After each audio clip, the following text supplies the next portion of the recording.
during the Double Your Refund sweepstakes. Your biggest refund times 2. Twice the money, so forget about them. File your taxes on the double at Jackson Hewitt today. No purchase necessary to enter or win. Open to U.S. residents 18 or older who file a 2022 federal tax return. Promotion ends 4/2/23. Visit jacksonhewitt.com for rules. O'Reilly. The professional parts people at O'Reilly Auto Parts can recommend the best products to get you ready for winter weather. Protect your vehicle with Zerex OE antifreeze and coolant and save $2 instantly. Zerex provides the exact OE-approved coolant formulations for domestic, Asian, and European vehicles. Stop by O'Reilly Auto Parts today.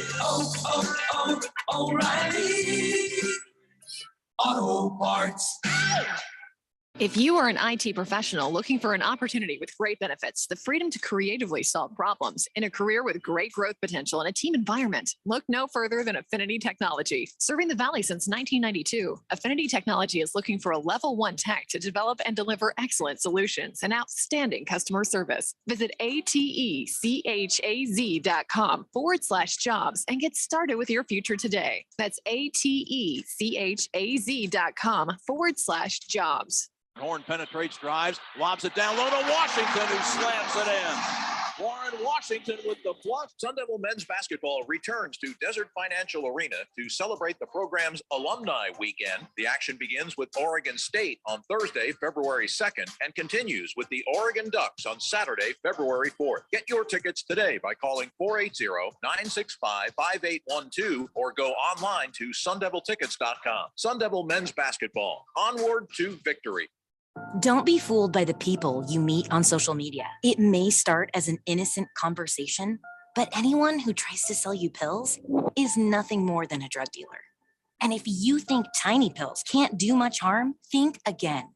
Fentanyl can end it all. Know the truth about fentanyl at learnmoreaz.org. Don't be fooled. Don't be faked out. Visit learnmoreaz.org. This message is sponsored by the Substance Abuse Coalition Leaders of Arizona. Live from the Harmon Solar Studios in Scottsdale. This is KQFN Tempe. Also transmitting on K25CD Phoenix at 99.3 FM. And K240 U Fountain Hills at 95.9 FM. All right, people, settle down. Because it's time. Time for what? Showtime. When does it start? Right now. 3, 2, 1. Let's get on with the show. Let's do it.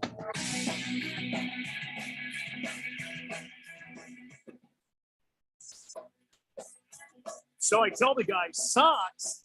I thought you were saying something. Yeah, are we live? This on? We are in fact live. I'm sorry. Hi, everybody. Welcome to the Daily Blender on this Taco Tuesday, January 24th, as we broadcast live from the Harmon Solar Studios in Scottsdale. My name is Randy White, right over there, the sexiest man in sports talk radio. That's Keon Rose. That's right. He's right here, and he's on our team. You are texting in on you're broadcasting, I guess. You're textcasting on our text line at 888-368-1580. You are the fourth dimension, and we are so damn glad you're here today. And by the way, Jeffrey O'Brien still on assignment. Lots happening today, Keon. Lots happening. You know what today is? I mean, aside from a Taco Tuesday. Because those are my priorities every Tuesday. Well, I'm not going to get any. I mean, I probably could have got tacos, but Miss Kim is resting. She had a procedure today. Be no tacos. Now I'm thinking about this. Fourth dimension, take it easy. Talking about the woman I love. 888-368-1580. So much to talk about. 49ers, a defensive tackle in trouble. The chin dimple is on the move again. Suns at home tonight. The referees have been announced for the Super Bowl. We could talk about that.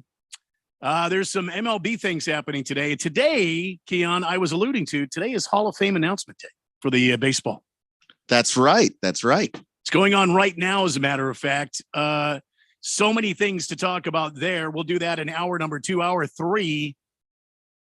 We didn't get to talk about it yesterday, but before ASU plays again, I want to run through that USC loss and how pathetic the Sun Devils looked and how Bobby Hurley is dealing with it.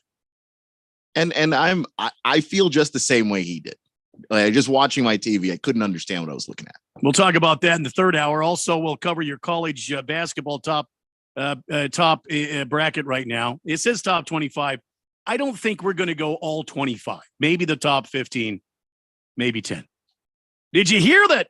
What Tom Brady said about retirement?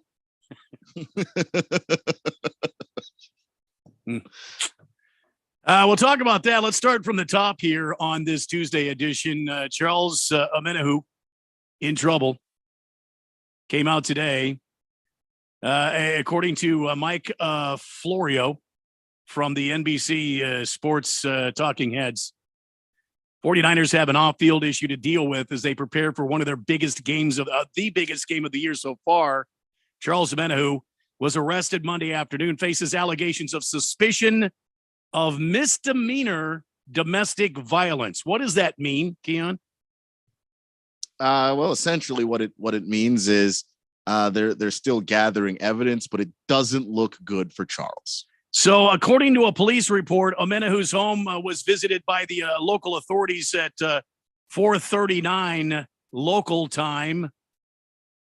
A woman told the responding officers that her boyfriend, Charles Omenihu, pushed her to the ground during an argument. Oh, come on, man.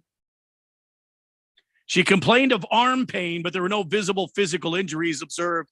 She declined medical treatment. Guys, can we talk for a minute? Guys, don't put your hands on women or children. Just don't. It's very easy to do. To just not do that. Yeah. This could be really bad for the 49ers, but do you think the league is going to allow him to play in the championship game until this investigation is clear? Does he play this weekend? And if he does not play, how is this going to affect? It's going to obviously affect their defensive scheme. It's going to be a next man up situation, but they're going to have to treat it like an injury, right? Yeah, they will. I don't know how badly it necessarily hurts them. San Francisco is. I mean, if you could make the argument they're one of the deeper teams on the defensive line. That's their strength. I mean, they've got a bunch of guys who are incredibly talented who play maybe 12, 13 snaps a game outside of Nick Bosa just because they're so damn deep. They can do that. So I think that if any team could survive this happening in that position group, the Niners are the team. But does the NFL let him play? I think you have to say no. I mean, I really think that the NFL would look very bad if this investigation were to continue, and then it would have turned out that actually he did something wrong there. It also may be that the NFL, who doesn't necessarily like to have to make these kinds of tough decisions, leaves that up to the 49ers. Omenihu is a fifth-round pick by the Texans in 2019. Traded to the 49ers in 2021, appeared in all 17 regular season games with 3 starts. He's not a starter. He's one of those gap guys. He had 4.5 sacks this season. Also had 2 sacks and a forced fumble in the wild card win over the Sea Chickens. Situation wouldn't result in a league-imposed suspension until after the criminal case has been concluded.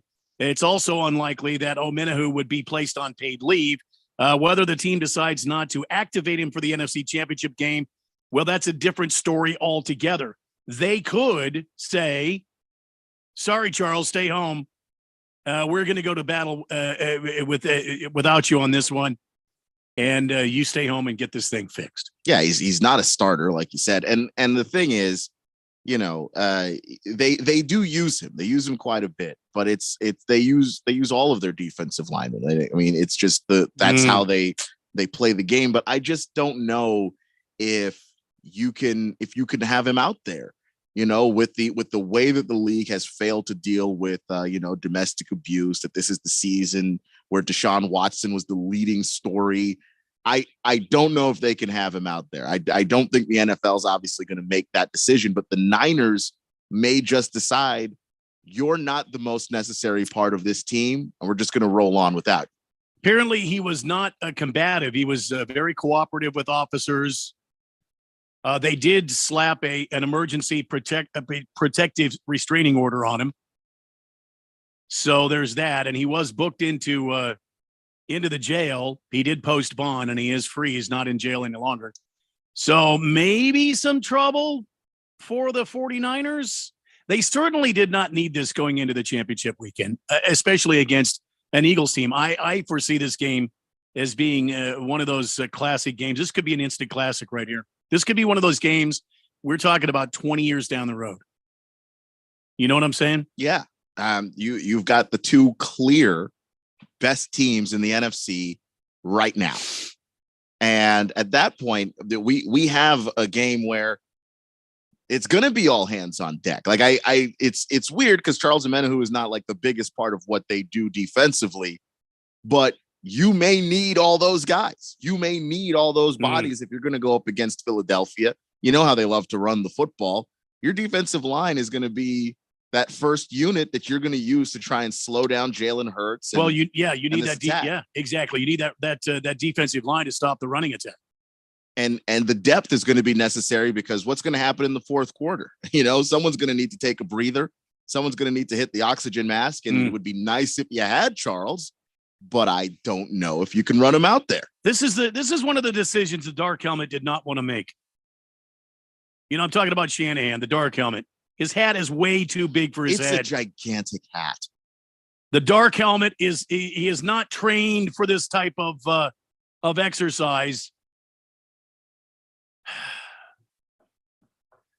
I don't know why the Shield does not do more to train these young men up on how to conduct themselves and to give them resources to reach out. We're talking about a multi-billion-dollar industry here that makes its money off of its athletes, and every year it's the same thing. More guys involved in domestic violence of one type or another. And I don't necessarily want to say that he did it because obviously we don't have the evidence of that yet. No. It just the track record of this thing is overwhelmingly.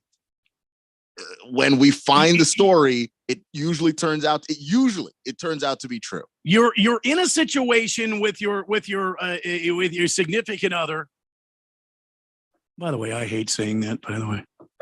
Your significant other, you're in a situation here. It's getting out of hand. You pick up the cell phone. You say, all right, hold. I'm going to call a mediator. And the Shield provides these mediators to these players to help, calm these situations down. I mean, this is what this is how the NFL makes their money right here on these players. Why don't they do more to help these players instead of letting them continue to? And yes, I know what you're going to say. You're going to say, well, Randy, maybe she's crying wolf too. I don't know the situation. I'm just saying there needs to be, in my opinion, there's got to be some way for the NFL to reach out to help these guys in a crisis situation. Like, I mean, I would imagine if there was something catastrophic that happened, they would have crisis people involved. You know, Damar Hamlin, I'm sure that the Buffalo Bills had crisis people involved after that situation. Why don't they employ a staff of people, Keon, to be on call, kind of a hotline type of thing. I mean, there are other situations where that happens, where there are social workers or where there are people who are able to be on call in those situations. I dated a social worker once upon a time. And so it's just the sort of, really? Yeah, you have. You guys have any arguments? Plenty. How'd that go? Did she always win? I mean, of course, of course, because she's a social worker. She always, and she took the psychology, and I failed psychology. The and one course I took in college. She twisted you into knots, didn't she? I mean, of course. I mean, how that's usually how that goes down. But yeah, I just think that when people in that profession have those clients, they are on call, and I think that the NFL, knowing the nature of this game and knowing the nature of the kind of person that you bring to this game, where you're talking about people who you want to be angry most of the time. You want to be able to, to have that short fuse, but it has to be directed at football. how you don't have people, in the mental health department of the NFL to the degree that it even exists. I don't even know that the NFL really does, but if they don't have it, they should have it, to where you work through some of these issues with these guys so that the anger that they have is directed on the football field where it's supposed to be, and not at girlfriends and wives and children. Well, I mean, and listen, all guys have been there at one time or another. The girlfriend knows the buttons to hit, and you've really got to take a breath, or you've really got to, employ some different strategies and be able to walk away. And then there's sometimes when, she won't let you walk away and wants to continue to badger you and badger you and badger you. Those are the situations I think there should be some sort of resource available, on a quick dial on the phone. Just bring, I need help, and somebody that can diffuse the situation. I don't know what happened between this gentleman and his girlfriend. He probably, if he's any kind of a man, he probably feels a great amount of remorse for touching her, if he touched her, if there was any sort of, interaction between the two physically. Mr. Pink Eye is on the text line, 888-368-1580. Says, I have a solution. Like how the NBA was in a bubble, no dating during the season, and keep NFL players in a bubble. Well, you can't do that. You can't really do that. I mean, that's someone's personal life. People aren't supposed to fall in love while they play football. Yeah, you can't really do that. What if they have kids? Like, providing providing the resources available to help these guys, or Baby Got Dak, or these guys can just de-escalate the situation by walking away for a bit, taking a step back, leave the house, cool down, and collect your thoughts. Yeah, that's exactly what I was saying, Baby Got Dak. That's exactly what I mean. But sometimes you get this situation where it's so passionate, and one party or the other is so angry and wants to be heard and wants to be understood, and the other party is kind of shut down, and the one party that wants to be understood keeps hammering. You know what I mean? And they won't leave you alone. You can't walk away. See, that's when you need that resource. Yeah. And again, when we're talking about football players, and these guys have done this their entire lives, I always think back to this story that Charles Barkley told about how, he would hang out with all kinds of athletes. He'd hang out with baseball players and football players and track stars and everybody. And he always said the football guys had trouble letting stuff go in a way that everybody else, basketball players could get over it. Baseball players could get over it. Yeah. Football guys could never get over it. And like that to me is huge. I mean, that's your life is you take any little grudge, you take any little bit of anger and use it as motivation, use it as fuel. Works on a football field. Doesn't work outside those lines, doesn't work inside your home. And I think that's where those resources, where it's like, okay, you need to learn how to de-escalate situations when you actually can't hit the other party involved. Thank you, Big George. I appreciate that. I'll pass that along to Miss Kim. Heavy Metal Maniac says, hello, guys. Had my surgery yesterday. It went successful. Everything's going to be goodish. Could be home in a couple of days. Well, good for you, man. Congratulations, Heavy Metal Maniacs. I hope everything works out well. Good thoughts being sent your way. And keep us updated, will you? Mr. Wilbur says, good afternoon, gentlemen. Taco Tuesday. Give me a couple of shrimp tacos and a whiskey Rita, please. All right, now I'm at a crossroads. The shrimp tacos. Oh, boy. He said whiskey Rita. I don't know what that is. He said whiskey Rita. What is a whiskey Rita? I actually legitimately do not know. It's sort of like it's like a whiskey sour, but with margarita mix. And I don't know what to feel about that. Jeffrey and I are purists when it comes to whiskey. We do have standards on this show. I am less of a purist, but I aspire. I aspire to be like you and Jeffrey. Okay. In the whiskey department. So, so Mr. Wilbur, okay with the couple of shrimp tacos, but I don't know if I could do the whiskey Rita. I'm sorry. Have you guys had that Have you guys tried that margarita that's got the beers stuffed in the cup? The giant, it's like a giant mug. It's a margarita, and then they've got a couple of Dos Equis miniatures jammed in there, upside down, pouring into that margarita. Well, I've never tried it, but I'd like to now. You're gonna have to give that a shot. I don't know where are those? What you call those? Bought and or sold. Well, at your mid to high level Mexican food establishments. There are places in town, okay. Macayo's. Macayo's is one, right? Popo's. Fourth Dimension, come up with your favorite place to go get those Dos Equis. You know what I'm talking about. It's got the Dos Equis beers jammed in to the giant margarita mug. And it's got margarita in there. You know what I'm talking about, Fourth Dimension. Help me out here. You're speaking my language right here, and I'm amazed. I'm astounded that I have not had this. Before we go to break, King of Kittens is on the text line at 888-368-1580. Sweet pork barbacoa tacos topped with lettuce, cheese, and pico de gallo salsa. What? Daily Blender on 1580 and 99.3 The Fanatic. This is Brent Musburger's action update for Arizona's new home for sports, The Fanatic. Now, here are the latest lines from my guys in the desert. The latest lines for the conference championship games in the NFL. The Eagles are a 2.5-point home favorite against San Francisco. The Niners have won 12 straight games. Eagles, the number one seed in the NFC. Philadelphia minus 142 on the money line. The Niners plus 120. The over-under is at 46.5. The Cincinnati Bengals are a 1.5 road favorite against Kansas City. Chiefs dealing with Patrick Mahomes and his high ankle sprain. Bengals minus 126 on the money line. Kansas City plus 108. The over-under at Arrowhead Stadium is at 46.5.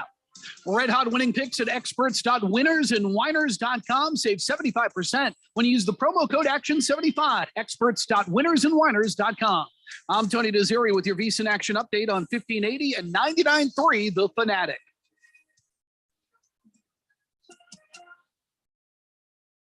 My dad has a cold, but also has high blood pressure. That's why I got him Vicks NyQuil High Blood Pressure for fast, powerful nighttime relief. Unlike some ordinary cold medicines, it's specially formulated for people like my dad. NyQuil High Blood Pressure is sugar-free, alcohol-free, and decongestant-free. Vicks NyQuil High Blood Pressure. The nighttime sniffling, sneezing, coughing, aching, fever, sore throat, cold, and flu for people with high blood pressure. Like my dad. Medicine. Use as directed. Are you a planner? Do you like to plan ahead? Then, of course, you already have a plan to call Harman Solar, right? Bruce Jacobs here. It should be at the top of your list to get solar now and enjoy huge savings next summer. Up to 85% on your monthly bill with zero down and no payments for 12 months. Then you can plan what to do with all that extra money. Harman Solar is a family-owned, women-owned, local company that uses top-of-the-line equipment. Call Harman Solar 800-281-3189 or go to harmansolar.com. For the latest from the world of golf, tune in every Saturday morning from 6 to 8 for the Golf Shop Radio Show, presented by PlayGolfMyrtleBeach.com, the golf capital of the world.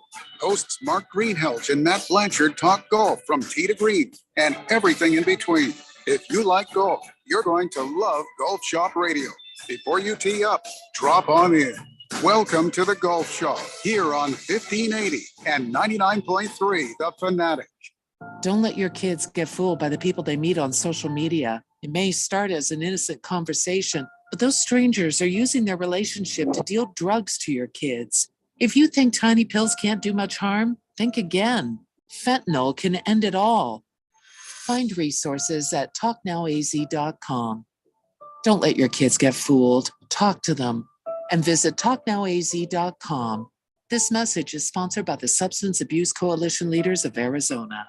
Will Shakespeare here. Back in my day, I invented over 1,700 slang words like swagger, bedazzled, and my personal favorite, besmirch. But even I have trouble understanding slang words like yeet or bougie or this is fire. Actually, it is extremely smooth Shakespeare vodka. Okay, boomer. See what I mean? But there is one word that describes the pure quadruple distilled spirit crafted from an 8th century Polish recipe the first time you try it. So lit. I couldn't have said it better myself. Shakespeare vodka. So lit.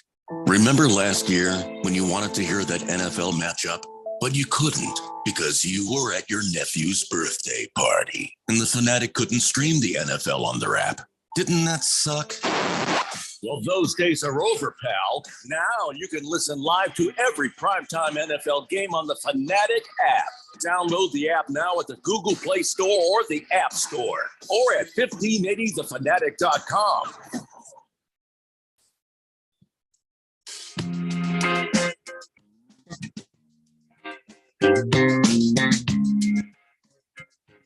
I was telling the guy, so you said sucks. I thought you said. Sorry. We're live. Welcome back to Daily Blender on this Tuesday. On 1580 and 99.3, the Fanatic, 888-368-1580, buzzing along here, the text line, with comments about what we were talking about. 49ers defensive tackle Charles Omenihu arrested on suspicion of domestic violence, how this impacts the 49ers heading into a game this weekend against a run-heavy Eagles offense. And I think that the NFL at some point, and okay, Deshaun Watson could have reached out for help. Yeah, when he realized he had a problem. Why didn't he?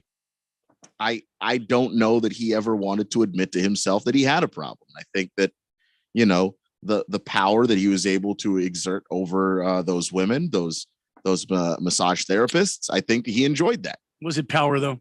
I don't think it was really power. I mean, it's not real power, but in his mind it was. And because he physically didn't, but he did mentally and emotionally manipulate these women. Yeah, they felt like they couldn't leave. Like, I'm alone in a room with an NFL player. If I try to leave and he doesn't want me to, what's he going to do? I just don't know what the answer is when a situation like this arises, especially with a young man like this and his beloved, and they get into a spell. Look, we all argue. It's facts of life. But there needs to be a way for the Shield to protect their own and to provide a resource for these guys so they can stop the madness. 888-368-1580. Suns in action tonight against the Charlotte Hornets. They are a 6.5 point favorite according to FanDuel Sportsbook, which is my sportsbook of choice. Going into this game tonight, Phoenix needs to win. We already know CP3 and Cam Johnson back with the team. Have you heard anything, Keon, about DeAndre Ayton, about his imminent return? I know he's going to return soon, but I don't know. Is tonight the night? Because I haven't seen anything. Yeah, I haven't necessarily seen anything either. Every day there's like or not every day, but every game day, there is that run up to the game where, a lot of the reports are, will he, won't he? And then in the last second, he's just kind of ruled out and he doesn't play. So yeah. I don't know if this is another one of those today, but I haven't heard any new information on that. In case the listening audience doesn't know, he's got an illness, but it's not COVID related. Yeah, it could just be the flu. We had a very bad flu season this year. We had a very particularly complex version of the flu. Yeah, I mean, it could just even be that, or the crud or whatever. And you just don't want the rest of the team catching it. Whatever that crud was going around, that was bad. It was brutal. Yeah. I was talking to my buddy. He's in North Carolina. I was talking to him. He had the crud. Him and his wife had the crud, and they were down. I was down. I'm just now getting over it. I am just now feeling better. I went out for a walk the last couple of days, and I was able to get past the third house down from mine without being winded. So I mean, it was bad. Whatever that crud was. Whew. Yeah, and so it might just even be that, and you just don't want him out there with that. I think that the blessing in disguise, I don't really want to say that, but for lack of a better way of saying it, is he was dealing with some other injuries too. So at least, there's some time for that to heal, because he was playing through an ankle, he's playing through the wrist. So it's just like, okay, well, at least you get those parts of you healed up while you're dealing with this illness. And when you come back, you'll be closer to 100%. 888 368 1580. Big Risk said, did Usain Bolt get his money back from the Jamaican bank? No. As a matter of fact, what I was reading today, the FBI is now involved. How is the American FBI involved with a Jamaican bank for Usain Bolt? My only guess is that Usain Bolt was not the only person defrauded. Was it some sort of international crime, like international spying crime or something? It is an international crime. I don't know if if it was spying per se, but definitely involving a lot of shady characters in this story. And if there were other people who used that bank, because how the wealthy in America like to put their money offshore. They're using this bank and they were also defrauded. Oh, so that's how Jamaica gets an Olympic team. Okay. All right. I'm with you now. All right. Well, the Jamaica just seems to always have fast people. I don't know, but I'm talking about Winter Olympics. Oh, winter. Yeah. I mean, wait, did they get the Winter Olympics? They had a bobsled team, man. Well, okay. Where you been? Yeah, but that they didn't host the Olympics or anything. Yeah, man. We go fast, man. Look, cool runnings. It's its own story. Baker's Cocky Hen says, Randy isn't wrong. It's not always as simple as just walk away. They are NFL players. Pretty sure they could outrun them and deal with whatever issue later. But some girls burn your house down like Andre Rison's did. Was it Rison? Rison. Rison. Yeah. Yeah. But it's not even like the potential of having your house burned down. I think sometimes you just get caught up in the argument. But see, and you try to walk away. And if you're with somebody who knows, I think Randy mentioned it earlier, knows the right buttons to push. I think we've all dated those people. Yeah. Then, you can't seem to actually physically extract yourself from the situation because like mentally you're just engaged in it. And I think that being able to have someone to reach out to say, all right, you want to be heard right now. Yeah. And I feel unable to leave. At least there's someone we can call up on the phone and talk this through. That's where the call comes in. Yeah. I'm here to help you. I want to listen to both of you. Let's listen. I think that makes sense. And at least that person can provide some advice on here's how we're going to de-escalate this right now. Then you'll come by my office tomorrow and we'll actually talk about it. Mr. Wilbur wants me to relax my standards. It's only Taco Tuesday. Yes, it is. Oh, and by the way, Keon, Miss Kim texted me. She is comfortably reclining right now in the front room of the compound here, having been medicated today. She said it was a Corona Rita. Corona Rita. Heavy Metal Maniac said that. Arriba's Mexican food has the Corona Ritas. Ojo Locos, Dirty Donkey says, has those. Ojos Locos. Yeah, the Corona Rita. That's what you guys need to try if you like the margarita and the Corona beer. A lot of fun. Let's see here. Silver Pop says, good afternoon, gentlemen. Hope we have a good show today. The Whiskey Rita is a distant relative of the Pina Colada. Really? Are we going to go there today? If you like pina coladas, really? Get caught in the rain. Come on, man. It's like the worst song ever written. Come on, Silver Pops. Let's see here. Heavy Metal Maniacs. Arriba's Mexican food has those Corona margarita drink. Yes, you're right. Heavy Metal Maniacs, how do you know? Dirty Donkey. Ojos Locos has those. I think I read those. Big George says, I had the crud. My wife had the crud. My 11-month-old Luke had the crud. We are now just all starting to feel better. It was no fun. Tested negative for COVID, flu, and RSV. Doctors didn't know what it was. It was the crud, George. Just a very bad version of it. It was the crud. Big Kev says, afternoon, guys. Couple of questions. Number one, will the Fanatic be airing and streaming both NFL Conference Championship games this Sunday? Let me stop right there and answer that. Hell yeah. What kind of station do you think we are? We are the damn exclusive home of the NFL playoffs and live coverage of Super Bowl 57. Damn right we will. Number two, will the Fanatic be airing and streaming the Super Bowl? I think I just answered that, Big Kev. Yes. The Flamethrower will have wall-to-wall coverage of the Super Bowl. 3, will the Fanatic be airing and streaming the Busch Clash as well as Daytona 500 and the rest of the NASCAR Cup Series this year? No to the Clash. And to be determined on the rest of the schedule. That's all I can say about that right now, Big Kev. You'll just have to listen and find out. Against the spread, did you guys use my New Mexico bet I gave out yesterday on the blender? Yes. And I have more money. There you go, against the spread once again. Whenever the against the spread offers betting advice, I take it.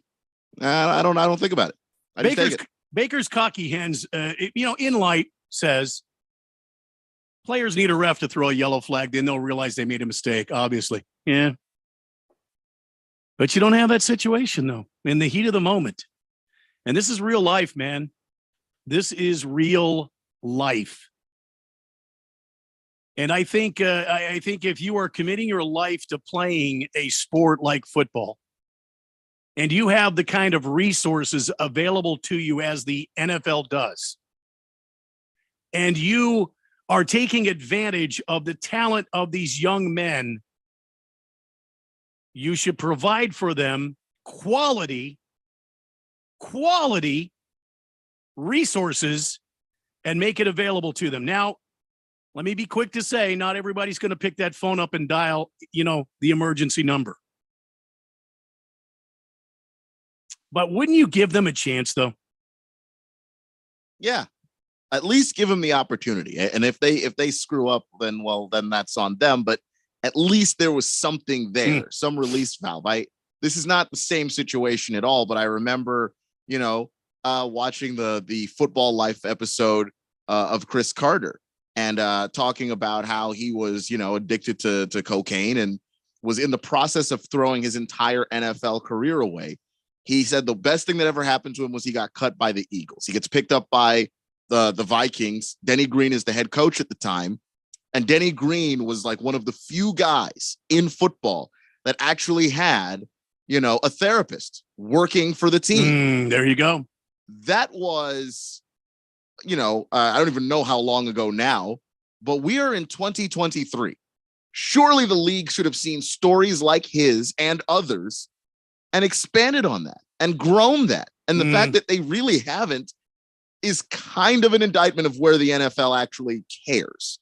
If you really wanted to care, that people come into football and they have all kinds of problems. Not everybody comes from the best place, the best situation. Not everybody learns how to handle, confrontation in a peaceful way, in a way that's actually good. You're not supposed to put your hands on women, but guess what? There are people, and I know some who grew up in situations where that's not what they learned from their parents. So, you've got to be able to give them some kind of an outlet. We're talking about guys who are 23, 24, 25 years old, are just now getting thousands upon thousands of dollars, and no one ever taught them millions or showed upon them, millions, depending on who they are, right? I don't think Amena who's going to be, millions upon millions, but still, like, there's definitely those guys too. You have to have some kind of avenue for them to be able to gain the information that they never gained at any other point in their life. Mm-hmm. Yeah. Why not take care of the players right now? And it shouldn't just be one coach that's a little more visionary than the others doing it. It should be something that the league does. 888-368-1580. We were talking about another domestic violence situation here. 49ers defensive tackle in trouble, arrested. Now, I will be quick to say he was cooperative with the police. His girlfriend did not press charges, but I think in the state of California, it's like automatic. There were no marks on her. There was an accusation that he pushed her down during an argument. He's a big guy. I don't know if she's a big gal. I didn't see a picture of her. Maybe she bumped up against him, or maybe he was walking and she, ran into him and fell down. I don't know what the situation is, and I don't want to speculate. There was an act. There was something that happened, and he is being cooperative. and he is trying to get through this. So Charles Omenihu arrested for a misdemeanor, not felony, but misdemeanor domestic violence. And it remains to be seen if he's going to be playing this weekend for the 49ers against the Philadelphia Eagles. The Suns, as I mentioned, are in action tonight against the Charlotte Hornets. That is important because the Lakers are at Crypto.com Arena tonight in Los Angeles, taking on the crosstown rival Los Angeles Clippers. Why is that important, Randy? Because the Lakers are right there on our doorstep. If we don't win tonight and the Lakers win, then it gets really interesting when Ralph comes on the damn radio show. Do I need to say more? Yeah, I don't think you need to say more. That pretty much speaks for itself.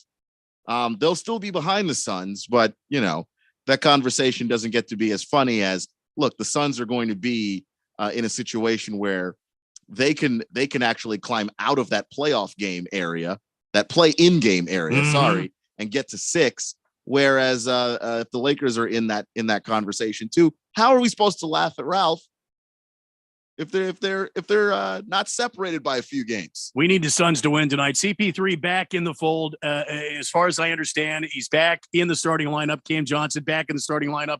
DeAndre Ayton, I just checked, is doubtful for tonight. He's still dealing with whatever that crud is that he's had.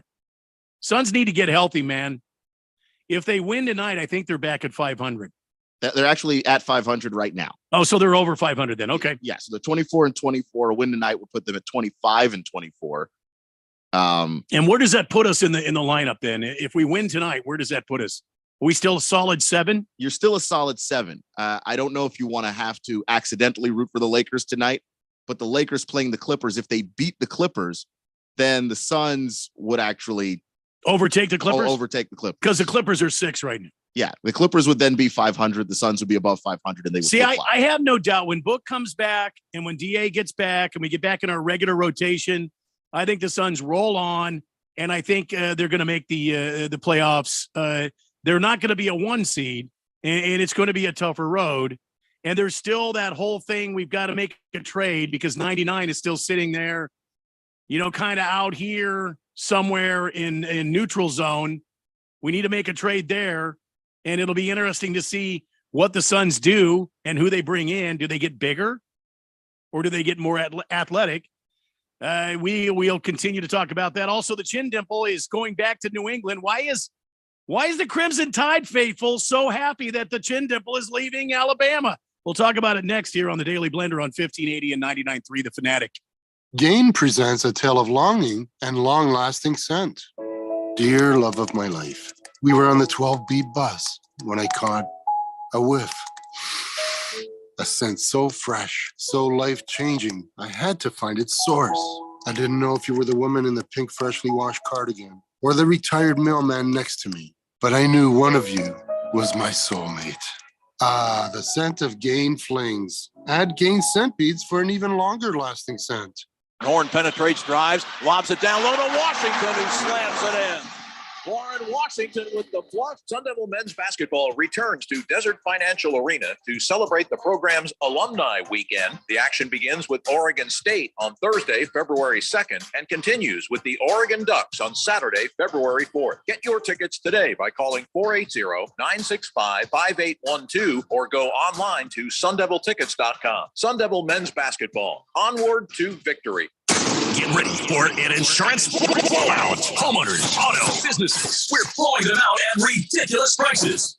Let's face it, it's next to impossible to make insurance exciting. That's okay. At Cole Hayes Insurance, we're not about the flash, but we can save you cash. Cole Hayes Insurance is an independent agency that shops all the insurance companies they represent to get you the best rate for your homeowner, auto, business, or commercial needs. Contact Cole Hayes today online at mycommercialinsurance.com. That's mycommercialinsurance.com. Hey guys, it's Stephen McCollum from the main event here on 1580 The Fanatic. The NFL championship games are set. We'll keep you updated on the injuries and team news. Suns are getting healthy. Do they start stacking wins? ASU and Arizona men's basketball have a big road trip to Washington. What do we expect?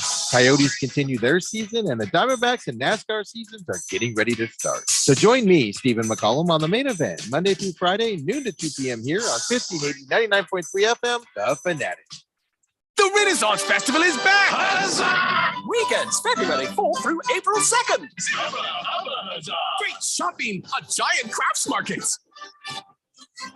Your favorite shows. Be ready to have a great time and don't be afraid to participate. Just night. Silly fun for the entire family. Happiness reigns at the Renaissance Festival. Lots of new shows. Non-stop feasting. Leave your cares behind. It's fun and affordable. You will adore the Renaissance Festival. The Renaissance Festival is back. Weekends, February 4th through April 2nd. Discount tickets available at Bashes and Food City or online at arizona.breakfastinfo.com. Presented by Delta Airlines, Bashes, Food City, Pepsi, Budweiser, and Guinness. You can always save on Renaissance Festival admission with discount tickets at Bashes and Food City stores statewide. Huzzah! Your home for sports. 1580 and 99.3 The Fanatic.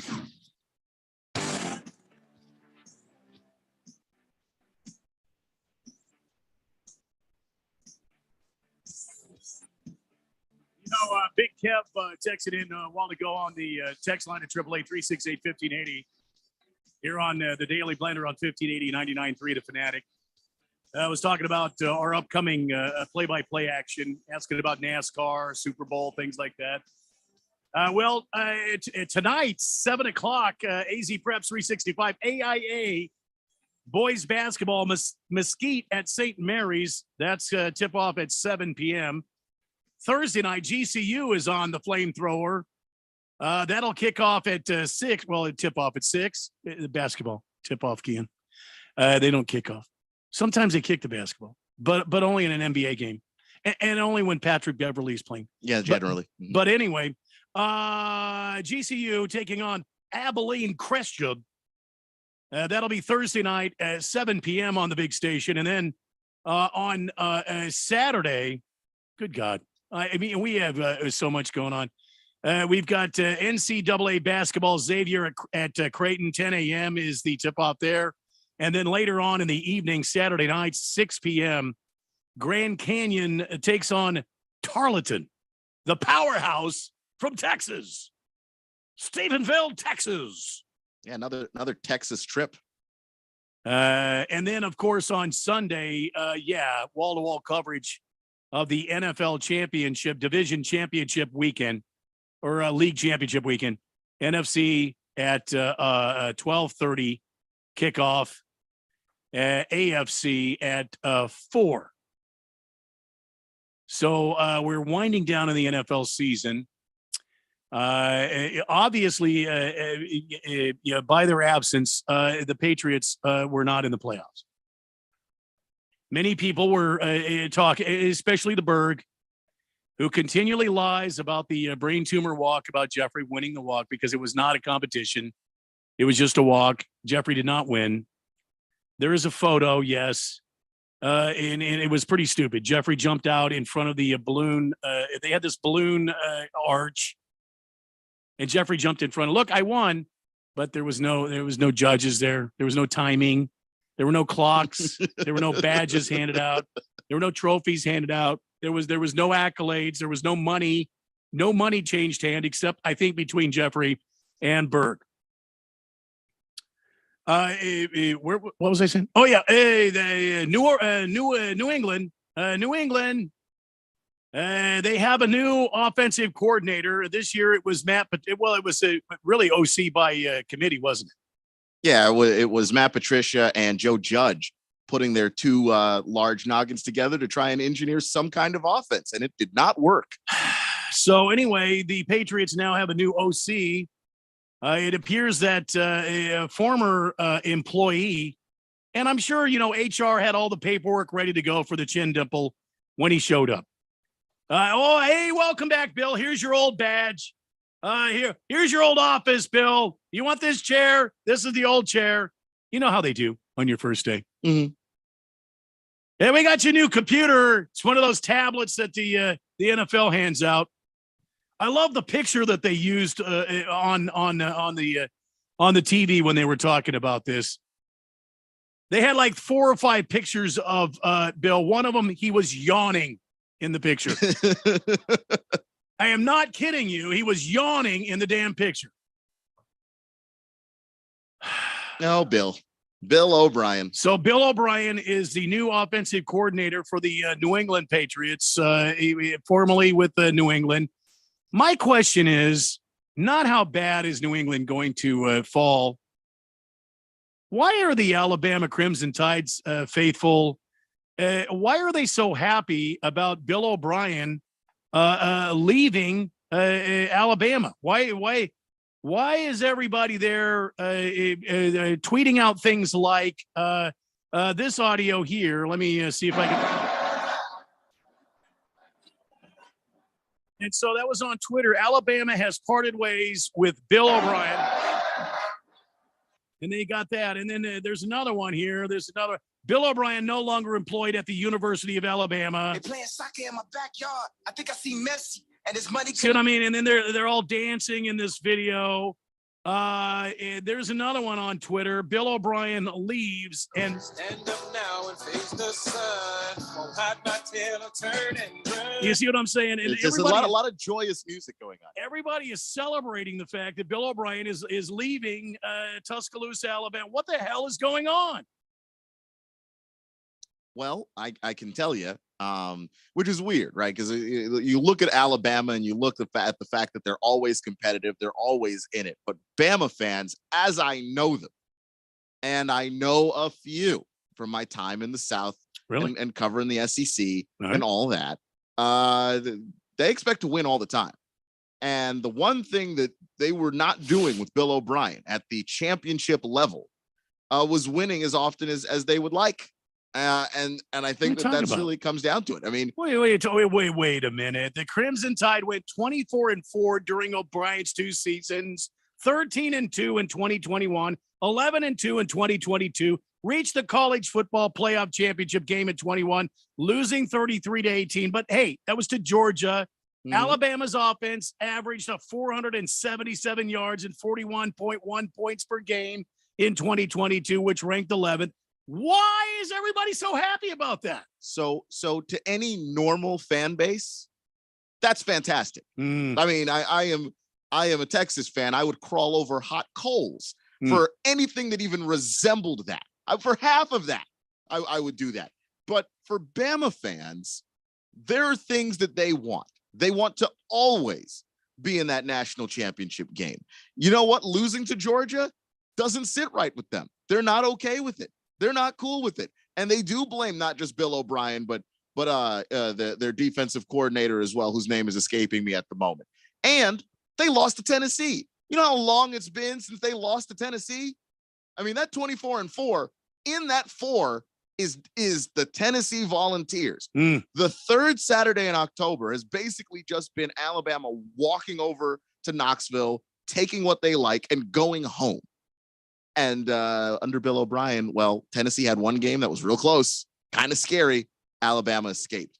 But last year, Tennessee, second year of Josh Heupel, they were able to figure some things out. So you lose to the rival that you've been, curb stomping for 1,000 years, it feels like. And you're not going to the national championship games. You're slipping up against Georgia. You're now like everybody else on Selection Sunday, looking at the college football playoff and trying to do the mental math and gymnastics that it takes to figure out what the hell the committee is thinking. They don't like that. Bama fans do not like that. And so their standards for what it takes to be successful, it's not normal. It's just not normal. People are asking, why isn't he gone yet? Because fans don't like him. That quote comes from Mike Rodak from AL.com. I guess it's an Alabama website. That's product of the high standard at Alabama because the fans here expect them to win every single game. They expect them to win by 40 points. They expect Alabama to score 50 points. That's kind of how things went for a little while under Nick Saban. They were asking why Bill O'Brien's not gone yet. Yeah, look, their defensive coordinator, Pete Golding, who I happen to think is a pretty good defensive coordinator. I've been hearing people try to fire Pete Golding for years. I mean, never mind that the rest of the SEC is getting better at offense. Never mind that, the Big Ten is starting to creep up to SEC levels of good. And never mind that every now and then some great team comes out of the Pac-12, Big 12, Clemson in the ACC. They wanted Pete Golding gone yesterday, and they felt the same way about Bill O'Brien. And anytime they have a season that isn't perfection, that they can't take it. Well, you know what old Bill Belichick is doing. He's saddled with Mac Jones with mac and cheese. Mm-hmm. He's not sure if he likes mac and cheese, but he's bringing in mac and cheese's old offensive coordinator and somebody he's familiar with that he doesn't have to retrain on how to cheat. See what I'm saying? That's what Bill Belichick is doing. He's got this guy in here. He already knows all the ins and outs, all the little intricacies of Belichick's cheating scandals. And I'm sure they're numerous. Come on, man. I'm sure there's stuff we don't know about either. Come on, he's man. Looking for every edge possible. I don't even know if it's about whether or not you want to train a guy to cheat. I think that Bill can effectively He doesn't have do that. to. The chin dimple already knows. He's probably got a lot of secrets hidden in that chin dimple, right squarely right between both of his chin parts there. That's a good point. But it's definitely about Mac Jones and trying to get him an offensive coordinator that knows how to bring out the best in him. Now, I don't think you necessarily had to go back to Bill O'Brien to do it. I think that not having a special teams coach and a defensive coordinator coach your offense would simply have been enough. But if you want to go to Bill O'Brien to do it, well, then sure. And Nick Saban's your guy, so Nick can vouch for the fact that, okay, Bill still knows how to coach an offense in the modern sense. I think this is absolutely brilliant on Belichick's part. It's a sharp move. Because now he can move Matt Patricia around to defense again. He can move old pear shape back to special teams where he's good. And he brings in the chin dimple. See what I mean? Yeah, they're gonna be better next year just based on that. Be damn good. You're gonna be just based on that. They're gonna be damn good. Because Mac Jones's biggest complaint, and I know that Jeffrey did not like the way that Mac Jones talked to Matt Patricia. Oh, I didn't either. Judge. Nobody did, but it kind of reeks of Kyler and Cliff, where it's like, I wish that Mac Jones went about it differently. That's no way to act in an organization. But he's not wrong. The two of those guys had no idea what the hell they were doing. No. Watermelon on the text line, 888-368-1580 says, you guys keep saying chin dimple. Is that the guy who spins stuff on his chin from the GCU game? He's now got a job in the NFL. No, that's a chin balancer. Yeah. If Watermelon, chin balancer. If Bill O'Brien attempted to be the chin balancer, he would just lose things in his chin dimple. Yeah. He's not actually capable of being. Yeah, no, balancer. that 7-foot ladder that the chin balancer balances. Gone. See, Bill O'Brien would lose that in there. It's like a dark hole. Mm-hmm. Big risk. Thoughts and prayers to Heavy Metal Maniac. Best of luck in your recovery, brother. Mr. Wilbur, Jeffrey's gone. Why can't we have one country song? Because CK says we're on a roll. We're on a roll. The Fanatic having complete coverage of the National Pickleball League. No. Wait, what? No. I see the Heavy Metal Maniacs I seen online this morning. The Cardinals are going to interview Sean Payton on Thursday. Yeah, we talked about it yesterday. Oh, and by the way, we scooped the other sports station. They talked about it today. They ran it on their website and all that business. Hell, we talked about it yesterday. That's old news. All right, 1 hour down, ladies and gentlemen. We're on a Taco Tuesday, heading for 6 o'clock tonight. My name is Randy White. That's Keon Rose, the sexiest man in sports talk radio. Jeffrey O'Brien on assignment. Hour 2 of the Daily Blender, right around the corner on 1580 The Fanatic. Finding great candidates to hire can be like, well, trying to find a needle in a haystack, but not with ZipRecruiter. Its powerful technology actively finds and invites qualified candidates to apply to your job. So while other companies might deliver a lot of hay, ZipRecruiter finds you the needle in the haystack. See why 4 out of 5 employers who post a job on ZipRecruiter get a quality candidate within the first day. Try ZipRecruiter for free at ZipRecruiter.com/free. That's ZipRecruiter.com/free. If you are an IT professional looking for an opportunity with great benefits, the freedom to creatively solve problems in a career with great growth potential and a team environment, look no further than Affinity Technology. Serving the Valley since 1992, Affinity Technology is looking for a level 1 tech to develop and deliver excellent solutions and outstanding customer service. Visit atechaz.com/jobs and get started with your future today. That's atechaz.com/jobs. Streaming only on Peacock. From the mind of Brian Johnson, the writer-director of Knives Out. Miss Kale, you've got this gift, always knowing the truth. I only know if something is a lie. The real trick of it is to figure out why. Natasha Lyonne is Charlie Kale. It wasn't an accident. I think there's been a murder. You watch too much Dateline. A new 10-part mystery series. Wolves on my fender. I gotta keep moving. I've been kind of a death magnet. Poker Face, streaming January 26th, only on Peacock. As a kids, we all loved hopping on our bikes and hitting the road. I'll be back for dinner. See ya. Well, bikes just got reinvented for us big kids. If you haven't tried an electric bike, you have no idea what you're missing. Hit the road, the trails, or the beach by pedaling or not pedaling. It's like being a kid all over again. Start with the best. Hemingway e-bikes are the best fat tire electric bikes sold. Since 2017, Hemingway is known for durability, price, safety, and fun. Hemingway is the long-range e-bike experts, taking you faster and farther on a single charge. Hemingway sells direct to the consumer, ships right to your home, and has over 2,000 5-star reviews. Choose from 7 models, all with an unprecedented 2-year warranty. Find out why over 50,000 customers call Hemingway the best e-bike there is. Go to HemingwayEbike.com. That's HIMIWAY ebike.com. Now save up to $250 with promo code FANATIC. Go to HemingwayEbike.com. 80% of youth in Arizona don't drink, smoke, or use drugs. Want to know the reason why? It's you.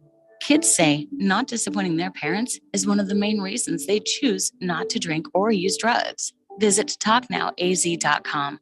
Because while you might worry you aren't getting through, you are.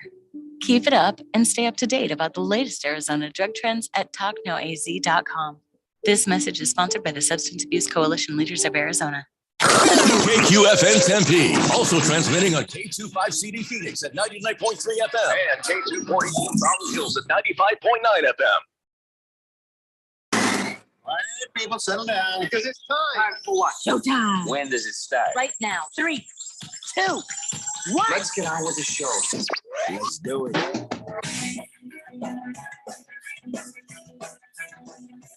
So I said, oh, you're saying socks? I thought you were.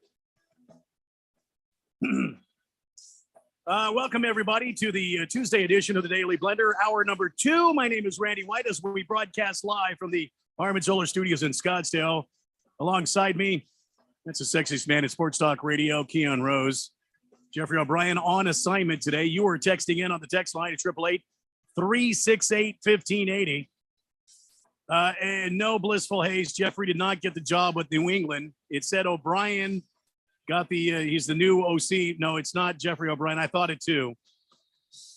He is on assignment. Jeffrey is not in New England kissing up to Bill Belichick. He's that. No. He is not there. Did your sister? Hey, good to hear from you. Greetings, gents. Sorry, it's been like a year. Had to go home to the vast metropolis of Red Deer, Alberta, Canada.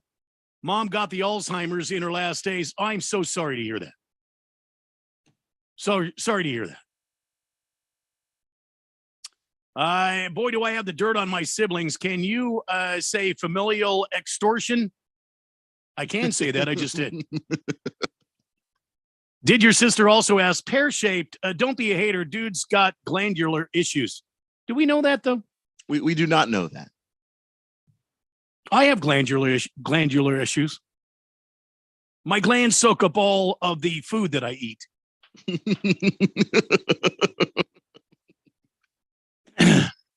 Where was I? Forward to mention, text again at 888-368-1580 as we go through Hour number 2, lots to talk about today. Keon and I have so many things. Today is Hall of Fame announcement day. I have not seen anything. I've been scouring. So we've got some MLB to talk about this hour. We've also got some little football news. The one I like, Vince Wilfork has some sharp words for young players. Perhaps you should listen up if you're a young player. Also, Tony Romo in hot water with viewers. We'll talk about that. And later on, next hour, we'll cover the college hoops top rankings for basketball, kind of get you set up. We're heading towards the end of football. I know Jeffrey doesn't like to talk about it. Generally, when we bring that up around the radio station here, what happens is he gives you a dirty look and walks into his office and slams his door. But we have to talk about the college basketball because that's next up. That and the NBA next up. And we have to appreciate the college basketball for all the time off it's about to give us. I mean, what college basketball does for the Daily Blender annually is. Let's not talk about the day off because Radio Ron's probably listening. We've got to get our brackets in order. We've got to know and give you the research and data you need to be able to set up your brackets. Again, I appreciate your patience as I have some odd pauses here on occasion, getting over the crud myself.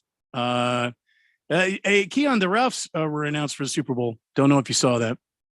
I did. Interesting choices. Carl Sheffers will be the referee for Super Bowl LVII in Arizona this year. According to the NFL, they announced that today. Is it Sheffers or Cheffers? I think it's Cheffers, but you know. Oh, is it Chaffers? Because it's Cheffers. No, Cheffers. Cheffers. He looks like a Cheffers. He really does. He's got that top button buttoned up. You know, when people do that, I always feel like I can't breathe. When they have those guys that have the polo shirts and they get the top button buttoned up. You know what I mean? Mm-hmm. And there's nothing unbuttoned. Why do you do that with a polo shirt? I don't know. It actually makes me feel claustrophobic just watching them. Claustrophobic. That's exactly the way I feel. Cheffers will be the crew chief.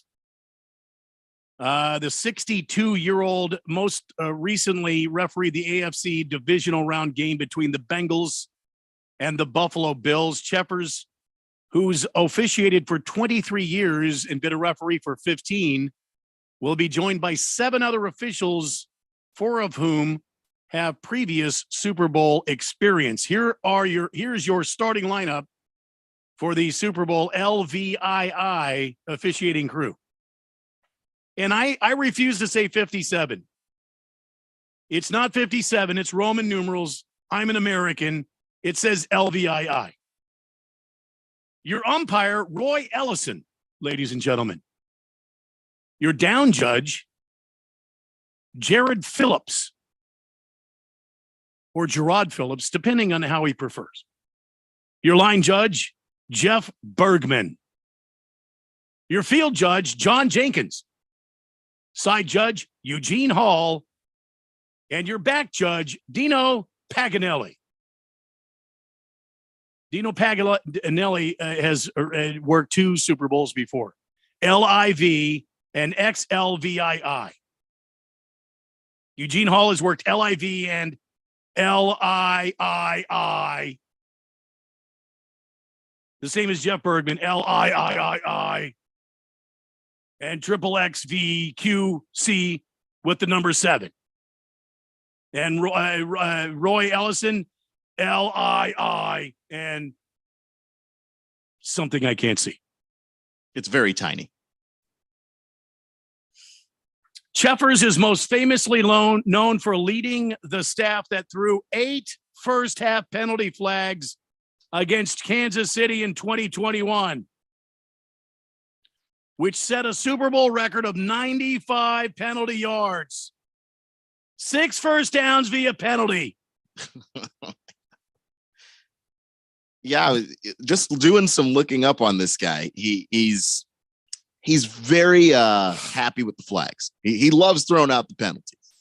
In 17 games this season, Schefter's crew called 214 penalties for a total of 1,869 yards. God. Leads the league in throwing penalties, and it's not close. Why would they do that? I don't know. I think for him, when you watch the games that he referees, it's not that he's making bad calls.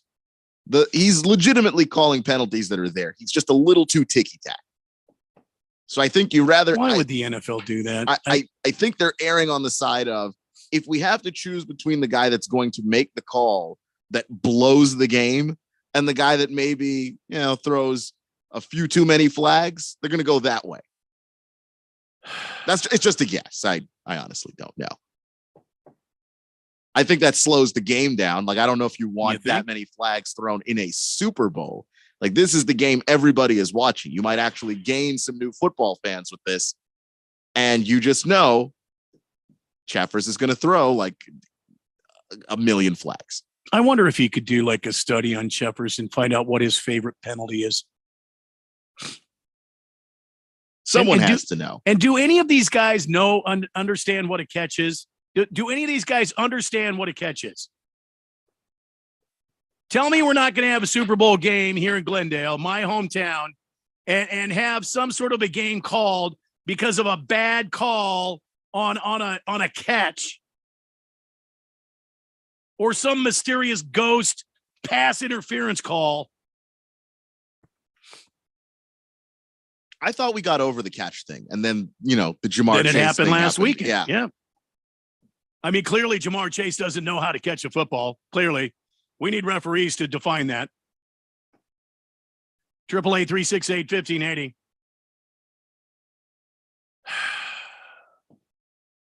I need to let that work in a little bit, Keon. Kind of like my secret rub on a tri-tip. I need to let that work in a little bit. Let's go to the text line. Fish Tank says, did Mac Jones have a sophomore slump, or is he actually not that good? Tough to say when you've had a defensive coordinator running your offense. I agree 100%. I don't know why Belichick put Matt Patricia. He's probably messing around. I mean, Belichick is probably messing around. It's like, hey, guys, I'm not going to get fired. I'm just going to watch this. Hold my beer. I'm going to put a defensive coordinator in charge of my offense. Watch this. I'm going to dare, Robert Kraft to fire me. And he won't do it. And he keeps calling me into his office and giving me a raise. I don't understand. Big George says, Randy, during those dark times, we need the Suns, where the Suns are as bad as the Lakers. The Coyotes are fourth worst team in the NHL. Oh, come on, George. Come on, George. Brighten up. 30 days to spring training, George. Are we still talking about firing Bill Armstrong? I'm not even going to read it. Big George, please stop. It's like medieval dark times. Big George is like, oh, woe is me. A rebuild for a team, Big George, takes anywhere from 3 to 5 seasons. We are literally in year 2. Let me help you out, George. Come on, brighten up, George. Brighten up. You're in year 2 of a rebuild. It's going to be okay. Breathe deep. Churro says Chaffers has a blood feud with the Chiefs. Stockton Slab, Jeffrey not at work again. Fire Jeffrey. Good God. By the way, Jeffrey's name does not have that extra E in it. His parents couldn't afford all 3. Jeffry. You've got 2 extra E's in there. That was very expensive back from where Jeffrey comes from. Mm-hmm. In the Pacific Northwest, the E's were not cheap. No. 888-368-1580. So Chaffers and the crew have been announced. These are flag happy people. It's going to be one thing after another. I mean, they're going to call a whistle on everything. They might call a whistle on Rihanna. just for because she, I don't know, got on stage too early. Rihanna on stage too early. That's it. Yep, false 5-yard start penalty on the performers. See what I mean? Yeah. I mean, yeah, probably they'll call it on the commissioner, because you're making jokes. That's there you go. He probably gets out of his Lexus calling penalties. He just starts throwing right away. The guard gate is not at his post. That's 15 yards.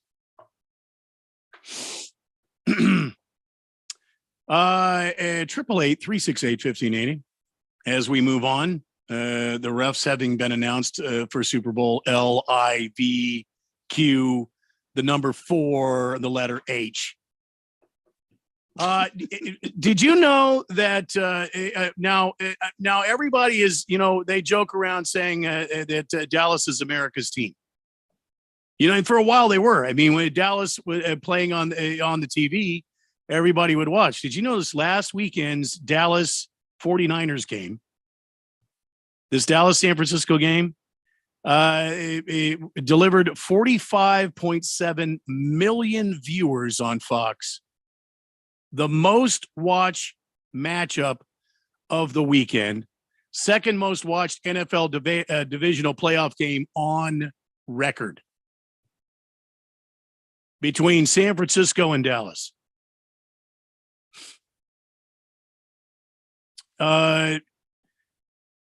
It's not the first time a record number of viewers have tuned in to watch the Cowboys play.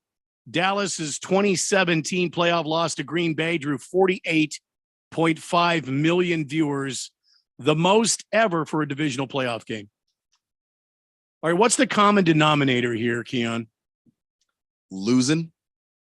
And what's the team losing? The Cowboys lose every time. Every time you get these high-rated games, it is the Cowboys receiving and holding a gigantic L.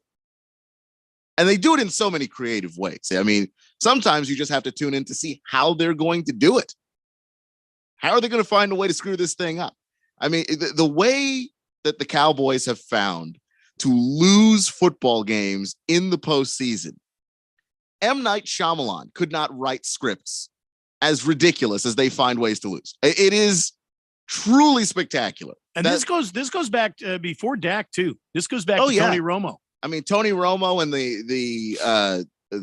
the botched snap that he was holding for the kicker, just couldn't hold it straight, picked it up, tried to run it, obviously got tackled. I think they were playing Seattle.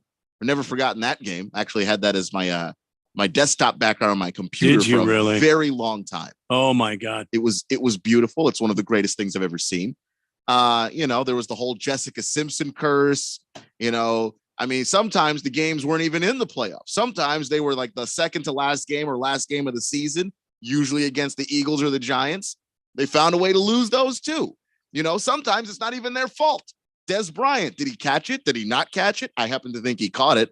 But, it would be the Cowboys' luck that he would, in fact, not be ruled as having received that football. They just lose. And I think there is an entire generation of people who have grown up only knowing that the Cowboys lose these games.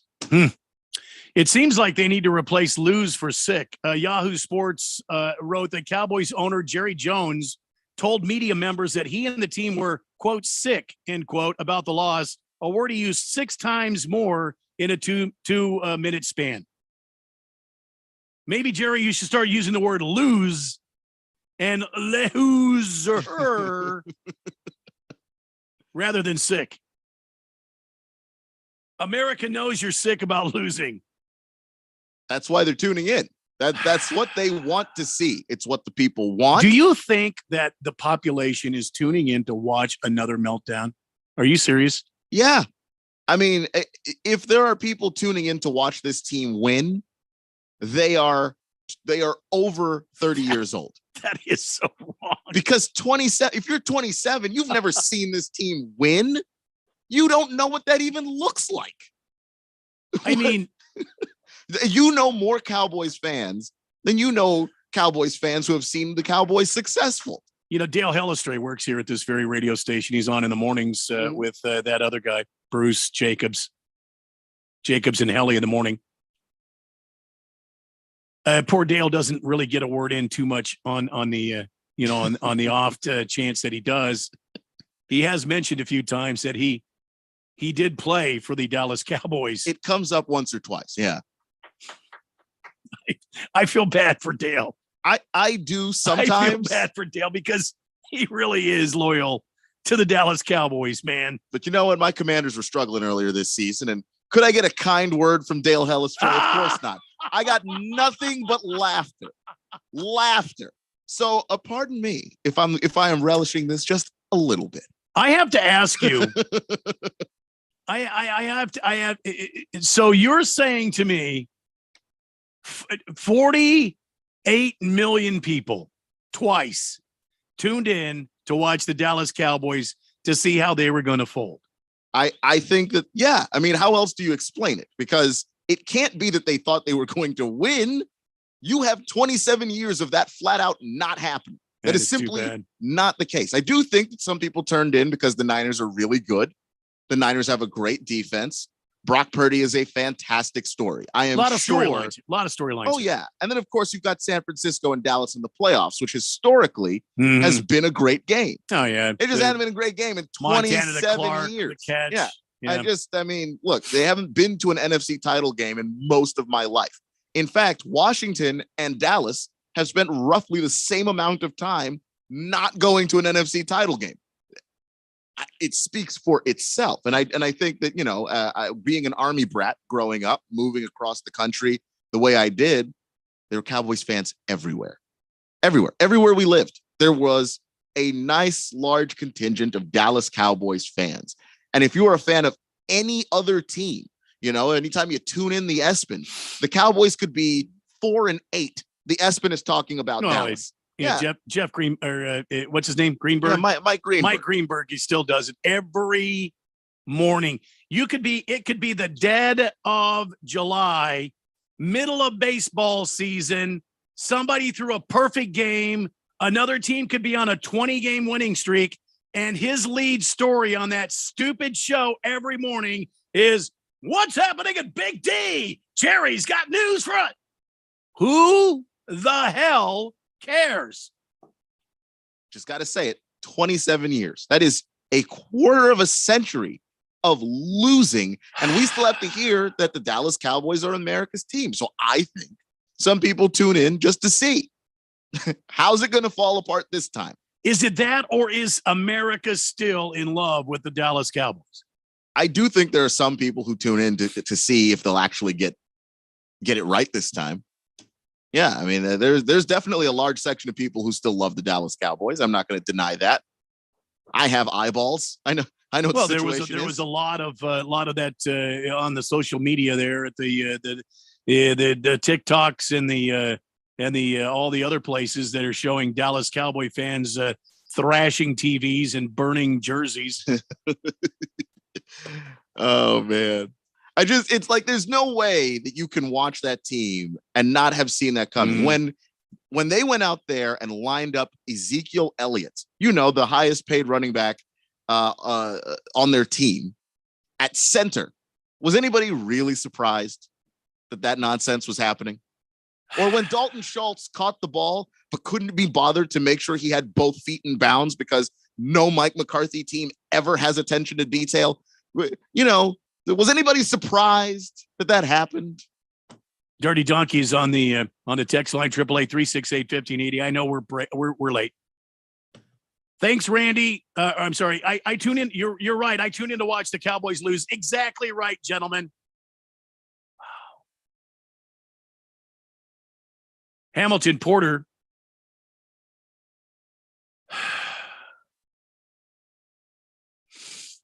Got to the conference title game. Does that mean the Cowboys? Can't be the Cowboys. They haven't been in forever. You mean divisional round? You guys make it to the divisional round an awful lot. CK, it's Grandma Bruce. Get it right, Randy. Beer me. I don't think he's a grandma. I don't know why you guys have a problem with Bruce Jacobs. He's funny as hell, and he's a sweet dude. Last Optimist says, when I was young, I would root for the Cowboys because they were playing against the Green Bay Packers. I watched this game because I wanted to see the 49ers win. Fish Tank, I just looked up. Cowboy fans are 9% of the NFL fan base, which means about 91% of fans can't stand them. Thank you, Fish Tank. Baker's Cocky Hen says that play was the dumbest I've ever seen, Keon. They should have done some sort of run from that formation, pitches, anything, throws to a dude who's immediately smashed. Same old Cowgirls. Wow. All right. Enough of the Cowboy bashing. I feel bad. I sure don't. Because here's the thing. Cowboy fans don't mind letting you know, we've had it's been 27 years though. Had an employee, that worked here, that when Washington was going through it, texted me to tell me he loved to hear how my team and I are suffering. So I don't have a ton of pity for Cowboy fans. Well, you notice he doesn't work here anymore. Yeah. It's the Daily Blender on 1580 and 99.3 The Fanatic. Or is it? Do you struggle with occasional nerve aches in your hands or feet? Try Nervive Nerve Relief from the world's #1 nerve care company. Nervive tablets contain alpha-lipoic acid to relieve nerve aches, weakness, and discomfort, plus B-complex vitamins to support healthy nerve function as you age. Live life with less nerve discomfort with Nervive Nerve Relief. Learn more at nervivehealth.com. And try Nervive Pain Relieving Cream to block nerve pain signals at the source. Use as directed. Business people like it straight and to the point. So here it is. Bruce Jacobs here to tell you take control of your utility expenses by calling Harmon Solar right now. They can save up to 80% on that monthly electric bill with zero down and no payments for 12 months. Level your energy costs. Protect yourself from inflation. How's that for straight and to the point? Here's more. Harmon Solar is a local family-owned company that uses top-of-the-line equipment. Call Harmon Solar 800-281-3189 or go to harmonsolar.com. I mean, my king, you're up early. Awake, Merlin. I've had a dream that needs interpretation. Sorry, he turned into an owl and flew the coop 4 days ago. Good sorcerer, seers, and mystics are hard to come by anymore. And given the inevitable uncertainties of life, insuring against calamity is always the smarter play. From benefits and workers' comp to home, business, and group health insurance, Cole Hayes Insurance will secure your future. For a free quote, visit mycommercialinsurance.com.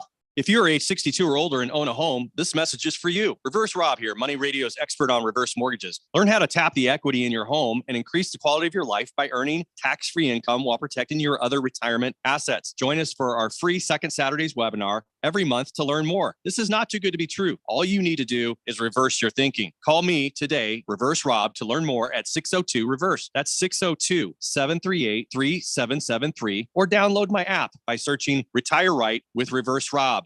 With LifeWell, help is here to support our community with counseling, housing services, and addiction treatment. We focus on adults and young adults with financial need.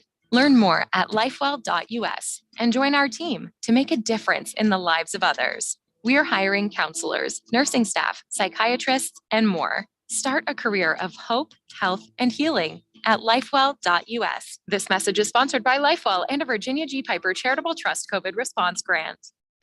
It's time once again for the Harmon Solar 1580 The Fanatic NFL Fan Pick'em Contest. First prize is $1,580 from Harmon Solar. Second prize, a Zebra e-bike from Hemingway. And $500 third prize from Harmon Solar. Sign up today. Go to 1580thefanatic.com. The Harmon Solar 1580 The Fanatic NFL Fan Pick'em Contest. From your home for the NFL in the Valley. 1580 and 99.3. The Fanatic.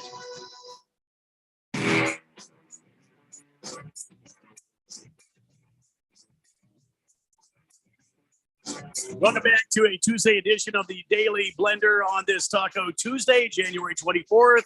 Keon Rose, Randy White at the controls here as we head for 6 o'clock tonight. Jeffrey O'Brien on assignment, be back next week, I'm hoping. Lots going on. The fourth dimension on the text line, 888-368-1580. Hamilton Porter reiterating the fact that, again, Jalen Hurts wasn't alive the last time the Cowboys won a playoff game. Big George, is the Cowboys fan Rosalie Michaels that no longer works at the station? No. And for that matter, No. neither was Brock Purdy, who beat them. And a dog named Boo, for some reason, says Quincy Carter. Really? Interesting. This just in about 15 minutes ago, Jeff Passan on the Twitterverse announced that Scott Rowland, Philadelphia Phillies third baseman, whose pristine glove work at third base set a modern standard for defensive brilliance and whose bat was a font of consistency across 17 seasons, has been elected to the National Baseball Hall of Fame by the Baseball Writers Association of America. He joins the Veterans Committee's Fred McGriff in the class of 2023. Scott Rowland, I have no problem with that. He's never been indicted on any off-field activities, unlike Carlos Beltran, who was caught red-handed after he lied a couple of times about the stealing signs using technology when he was with the Astros. And don't at me, I don't care. Just save your comments. I don't care. I will not respond to your comments because this is my opinion. Cheating is cheating. Period. The end. If you get caught in breaking the rules of baseball, then you don't deserve the Hall of Fame. If you use steroids, you don't deserve the Hall of Fame. If you cheat by using nefarious behavior, using electronic equipment and cameras and that sort of thing, which is not allowed under the guidelines and rules of Major League Baseball, then you don't get in the Hall of Fame. I don't care. And no, because somebody throws a knuckleball or doctored a baseball and is in the Hall of Fame today, no, I don't want to talk about it. Don't want to talk about it. Because I don't think cheaters deserve to be in the Hall of Fame. Period. It's the place where you put the greatest players ever, you know, and how can you be largely considered the greatest player ever if you used performance enhancing drugs or anything like that? And I think that the baseball writers just have this all wrong, where they are so going after Bonds and McGwire, and I don't blame them for that. They're just forgetting about everybody else that was in that era using steroids, and they're up and they get, the pass right in. I feel like the best baseball players should be in the Hall of Fame. Those that are set apart, those that transcended the game of baseball. And I'm sorry, I hate the fact that Todd Helton is not in the Baseball Hall of Fame. I hate that Andruw Jones is not in the Hall of Fame. I hate that Philadelphia shortstop. I was talking about him before we went on the air. Jimmy Rollins. I yeah. hate that Jimmy Rollins is not in the Baseball Hall of Fame. He transcended the game. If you can't see that, then what are you doing? Baseball writers, I'm just not a fan. Sorry. Not a fan of most baseball writers. And by the way, Bob Costas, Hall of Fame announcer who's been around baseball his entire life, who has been connected to baseball his entire broadcast career. This WAR number that these guys keep coming up with is just stupid. What is it good for? Absolutely nothing. To quote Edwin Starr from 1969. I mean, I think WAR can be a useful stat in a lot of ways. It's a made up stat, though. But when you start talking about can a guy get in the Hall based on it's WAR? a made up stat. Depending your definition of how to come up with WAR would be different than my definition. Yeah, and like I said, I think you can use it in some ways. You know what I mean? Like I don't think it's completely useless. But when we're talking about is a guy Hall of Fame worthy, I do not give a damn about your WAR. Like that is not what we have used to determine who's getting in and who's not getting in. And it's it is a moving point. I mean, I remember like I don't know exactly what the calculations are when they talk about when I talk about WAR. I just go by based on what's on Baseball Reference or ESPN or whatever. But that number is not the same number that we've been using this entire time. It was different 10 years ago. So I don't like that number for getting guys in the Hall. And I agree with you there. I just don't understand why we're even having that conversation, because there's plenty of other numbers you can use, hits, strikeouts, batting average, OPS, slugging percentage. I mean, use the totality of all the stats that we have. I mean, that's one of the beautiful things about baseball is that it's a very statistically driven game, and we have numbers for damn near everything. Let me give you a couple of things here. Played in 3 All-Star games, 2007 NL MVP,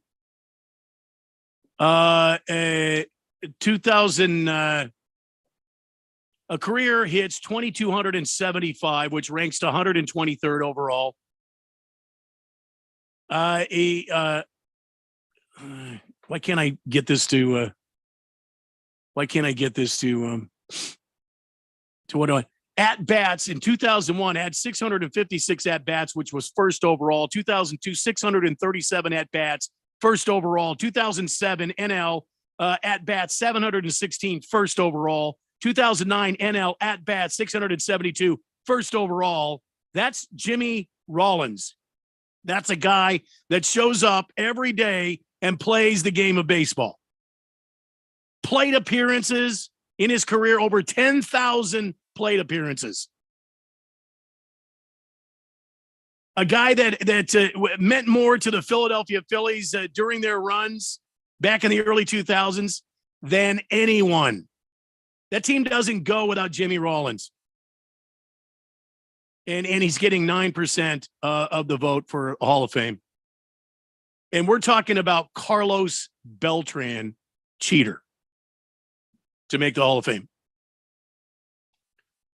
And some of these baseball writers are justifying it because they're saying, oh, he was such a great player before he got caught cheating.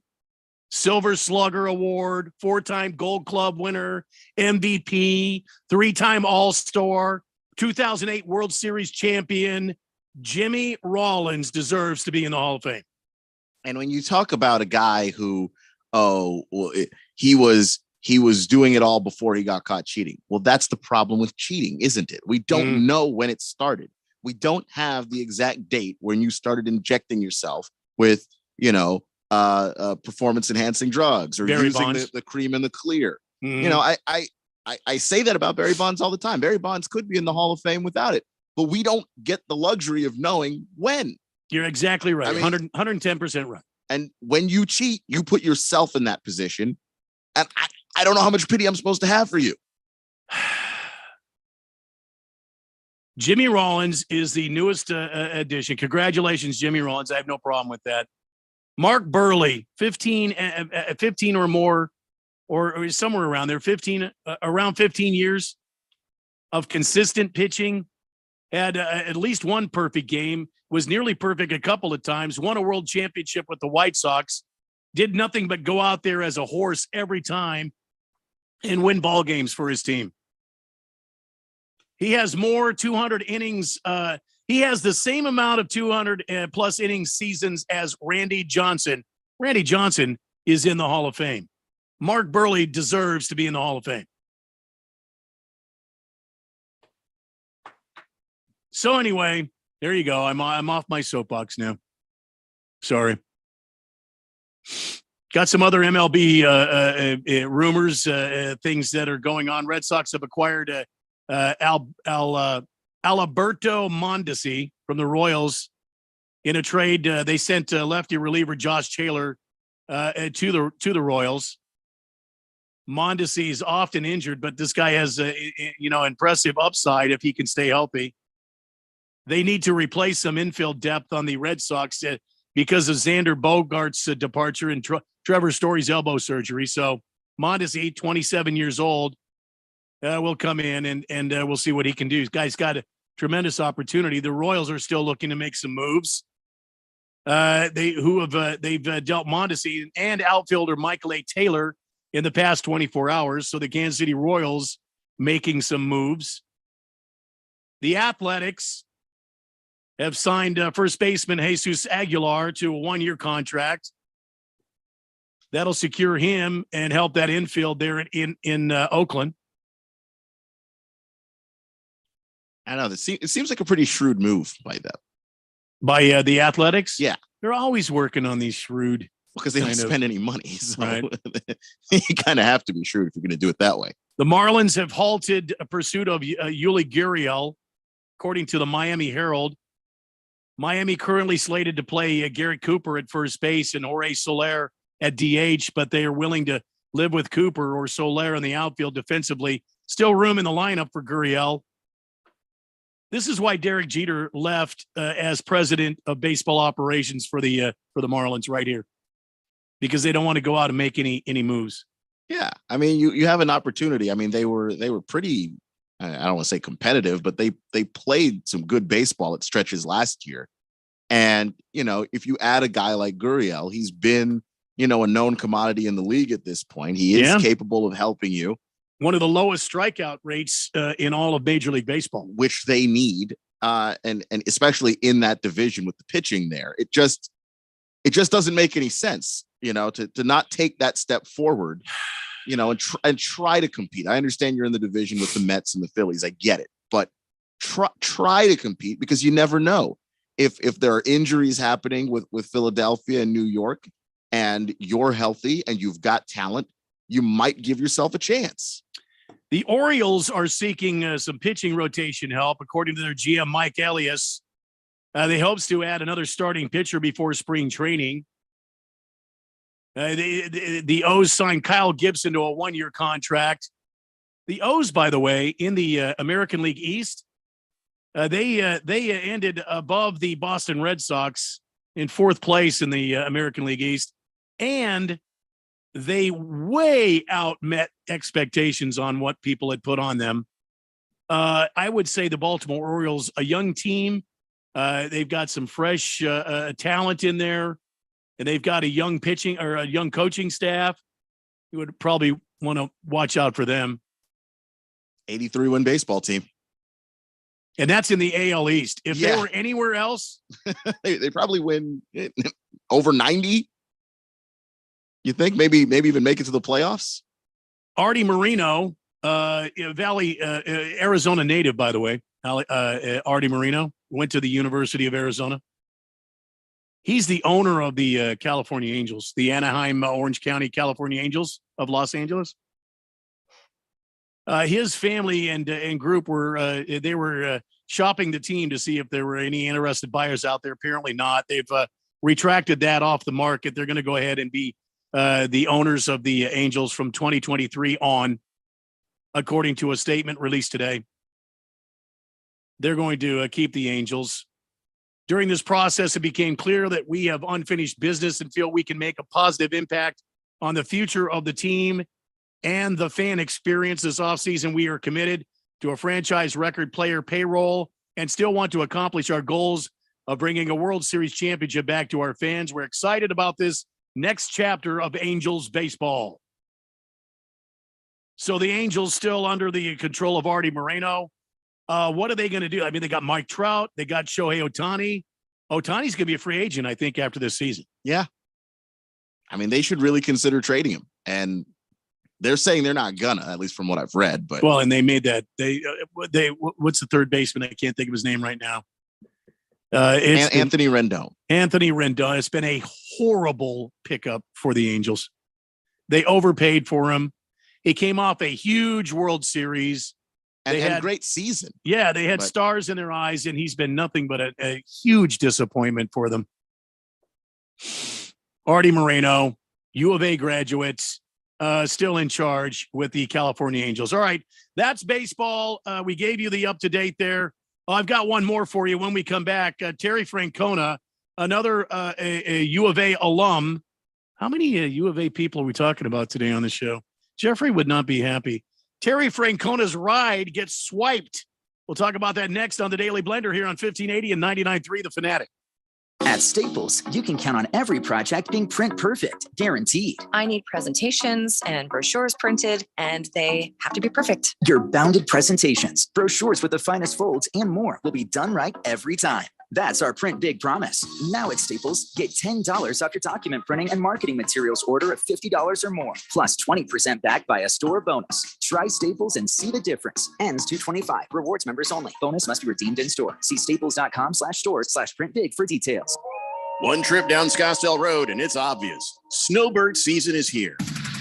You know what else is on Scottsdale Road? The absolute best restaurant to take your out-of-town friends and family to. Kasai Japanese Steakhouse. No one does it better than Kasai, where talented Teppanyaki chefs create the food, the fire, and the fun of teppanyaki. Kasai Japanese Steakhouse is dinnertainment at its best, where a delicious 7-course meal is prepared right at your table with flair. It's a perfect choice for any occasion. Choose from over 50 different items and combinations of teppanyaki. Looking for great dining without a show? Well, Kasai offers an awesome selection of Asian-inspired dishes and tasty sushi. Happy hour deals daily till 6 p.m. and enjoy the outdoor dining on the heated patio. So whether you're here for the open, the big game, or just the great Arizona sunshine, don't just take your guests to dinner. Take them to Kasai Japanese Steakhouse for dinnertainment. Visit KasaiScottsdale.com. That's KASAI Scottsdale.com. Or call 480-607-1114.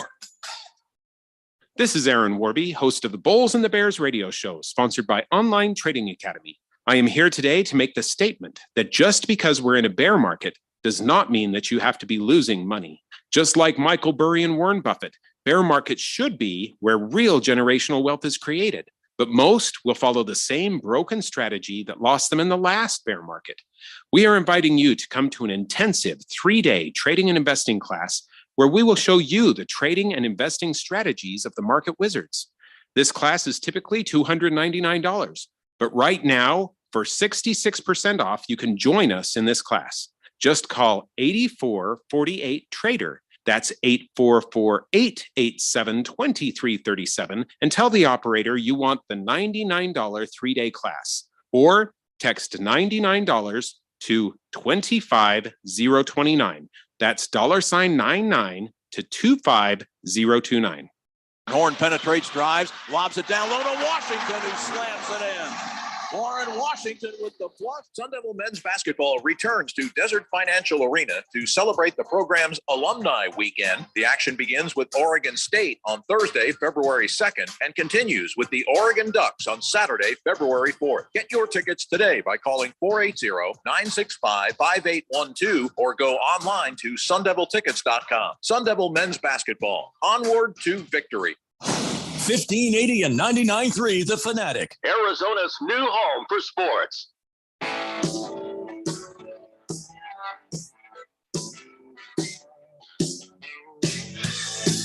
Everybody back for a second, and the text line blows up at 888-368-1580 here on 1580 99.3 The Fanatic. It's the Daily Blender in effect for a Tuesday. Jeffrey O'Brien out on assignment. That's Keon Rose right over there. You know it because it's sexy. And I'm Randy White, your humble servant, until 6 o'clock tonight. Let's go to the text line now and catch up.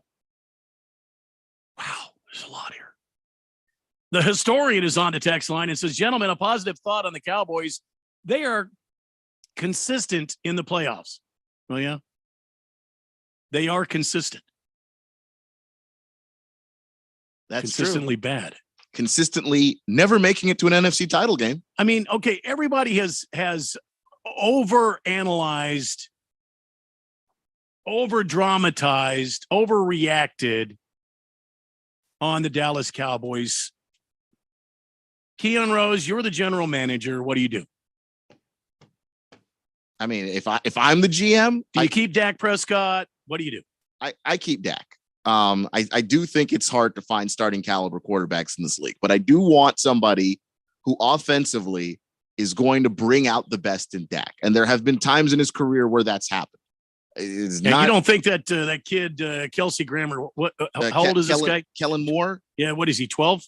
He sure looks it. I remember when he was playing at Boise State too. I mean, I don't want to, dunk on Kellen Moore's age too much because I think we might be around the same age. But, but still, yeah. I mean, Kellen Moore, he's promising. I think that he needs more time to bake. As a play caller, I don't like what he's done. I just think that some of his play calls, he has good play designs, but sometimes just the flow of the game, he doesn't get it. So you're replacing OC. You're doing a new offense. You're keeping Dak. What else you do? Yeah, I mean, obviously McCarthy's gone. Because who do you bring in? Clock management is absurd. I would like somebody who is going to have a lot of attention to detail, who's going to look and see, okay, the little mistakes that seem to keep Dallas from being competitive and getting to where they want to be, to a Super Bowl year after year. Those little details, I got to hire a coach who sees that and who is willing to actually coach that into what the team does. Mike McCarthy, his teams are sloppy. They're overly penalized. They don't make good football decisions. I mentioned earlier the Dalton Schultz, feet not in bounds. Well, guess what? You don't get to pick up the first down. I forget who it was. I don't know if it was CeeDee Lamb or whoever, who on a play when the game was on the line, because he ran backwards instead of forwards, the clock kept running and they ended up having to use a timeout. Like, you just can't have that stuff happen. Not teaching the basics, teaching the principles of the game. Attention to detail is important. If I'm Jerry, I open up the pocketbook and I say, Sean Payton, what the hell do you want? Because honestly, you have to find that guy. And Mike McCarthy isn't it. That's the problem right there. Jerry is too involved. Yeah. And he's got to back off of that. But McCarthy can't be the guy. It's never going to happen. Dallas is going to keep melting down until Jerry either dies or gets the hell out of the way. Yeah. And every now and then it seems like he takes a step back. He has kind of taken a little bit of a step back from the draft, but he's still so involved in that team and the decision making. But I know if you're going to be the GM, you're going to have to work through whatever it is that Jerry wants to do. But the offensive coordinator and the head coach, to me, have to go. I like Dan Quinn. I'd keep him if I can. Obviously, if he takes a head coaching job somewhere, well, then you just got to live with that. But I can't live in a world if I'm a Cowboys fan where it's the little mental errors that keep us from taking that next step. That's the reason why the Bengals get to be the Bengals and look like they're going back, right? They're in an AFC title game for the second year in a row. There's a reason why Andy Reid and these Kansas City Chiefs have gone to, count them, 5 AFC title games. There's a reason why the Eagles are here.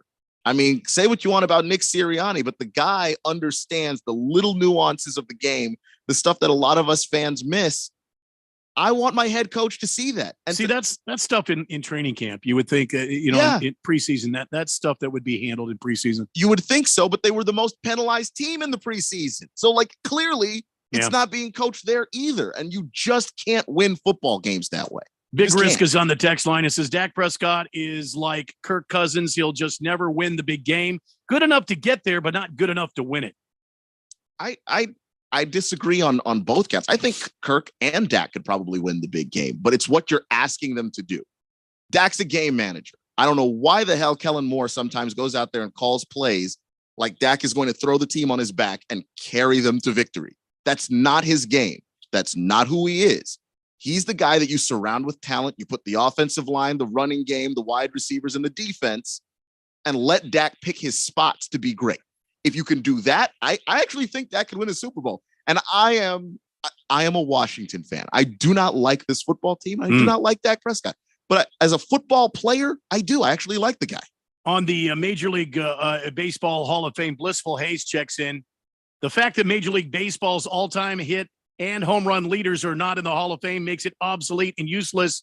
Major League Baseball recognizes these two, and that's all that matters. Why didn't MLB take away those records from Pete Rose and Barry Bonds?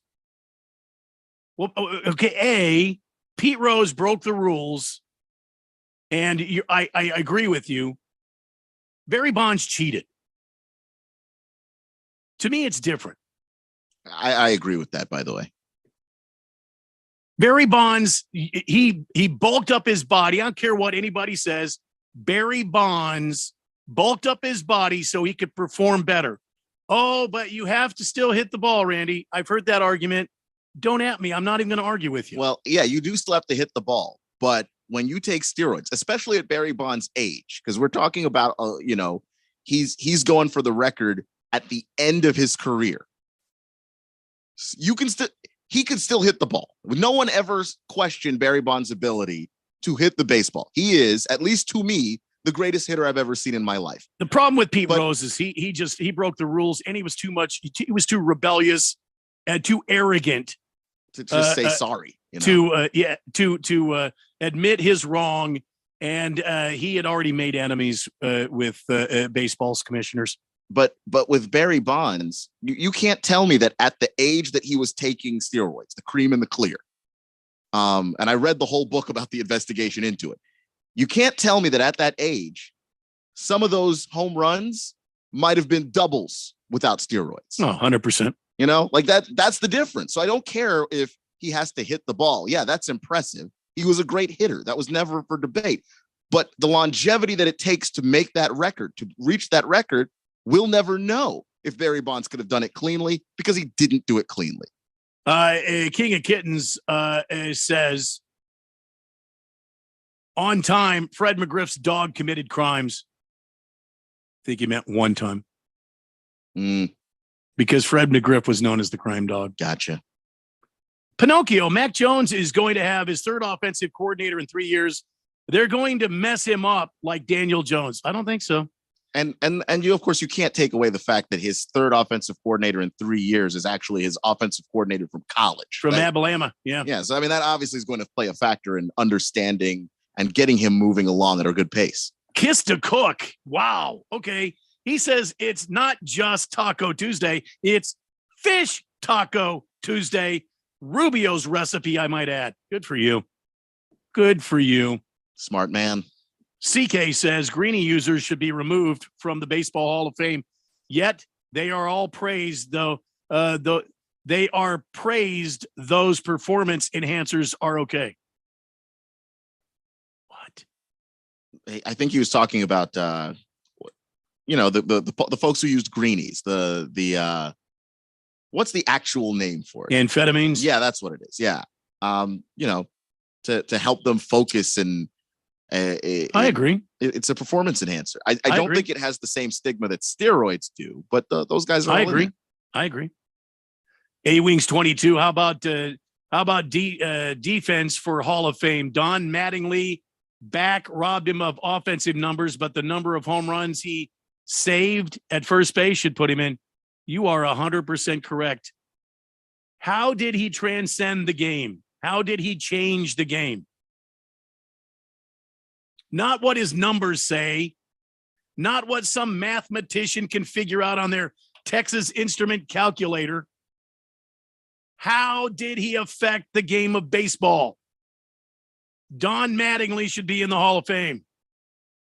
It's how I feel about, I think the other day we were talking about Devin Hester getting to that next stage of NFL Hall of Fame voting, and should Devin Hester be in? I don't think you can tell the story of the NFL without Devin Hester. And I feel that way about baseball. If I can't tell the story of Major League Baseball without you, then you got to go in. Choro is on the text line, 888-368-1580, says, Mahomes boy looks good. Apparently he's got a picture here. And it is somebody wearing a hoodie, wearing ankle weights, barefooted in a grass field somewhere with the exercise equipment all around. And apparently Churro believes this is Mahomes and has somehow ascertained that he looks good. How do you know that's him? Boomer Sooner says, good day, Randy. Good day, Blender Nation. Could I get an ice cold beer, please? Muchas gracias. There you go, my friend. One more hefty lefty says the Angels need Danny Glover back as manager. That'll fix the team. Well, that and actual angels from heaven. Yeah, well. Yeah. I mean, of course. All right, that's 2 hours down. Keon and I keep heading towards 6 o'clock tonight on this Taco Tuesday. Right around the corner, we've got the college basketball latest rankings. We'll talk about that and what's wrong with the ASU basketball team. We'll get a fix on it next on the Daily Blender on 1580 The Fanatic.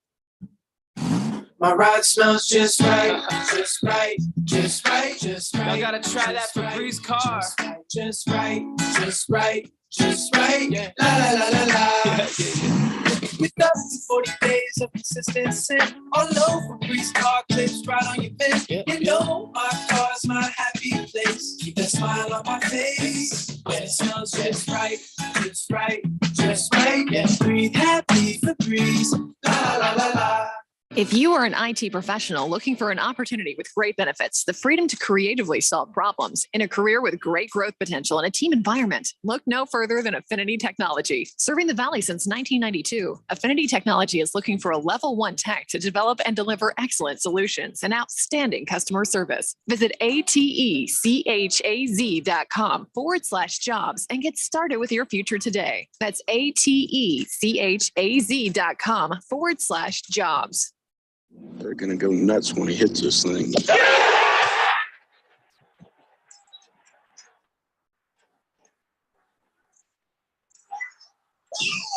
What in?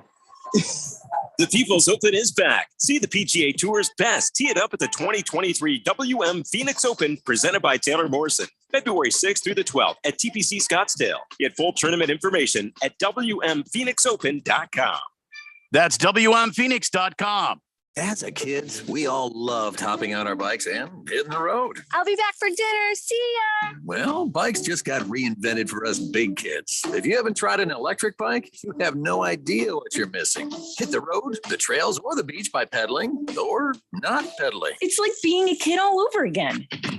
Start with the best. Hemingway e-bikes are the best fat tire electric bikes sold. Since 2017, Hemingway is known for durability, price, safety, and fun. Hemingway is the long-range e-bike experts, taking you faster and farther on a single charge. Hemingway sells direct to the consumer, ships right to your home, and has over 2,000 5-star reviews. Choose from 7 models, all with an unprecedented 2-year warranty. Find out why over 50,000 customers call Hemingway the best e-bike there is. Go to HemingwayEbike.com. That's HIMIWAY ebike.com. Now save up to $250 with promo code FANATIC. Go to HemingwayEbike.com. Homeowners age 62 and older, now it's time to act. This is Rob Kane, your retirement mortgage specialist and host of the Retire Right with Reverse Rob show on 1510 KFNN. Yes, listing prices are down, but home values still remain at very high levels. Don't wait to learn more about the new and improved home equity conversion mortgage. This is a safe and proven coordinated strategy in retirement, which will improve your monthly cash flow, lower your tax liabilities, and make your retirement portfolio last longer. Call me today, Reverse Rob at 602-REVERSE, or on the web at www.reverserob.com. KQFN Tempe. Also transmitting on K25CD Phoenix at 99.3 FM. And K240U Fountain Hills at 95.9 FM. It's time for the third hour.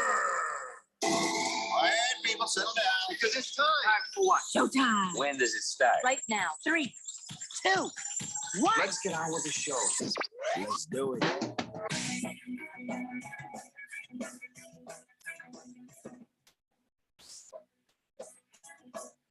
So I said socks. Oh, I thought you.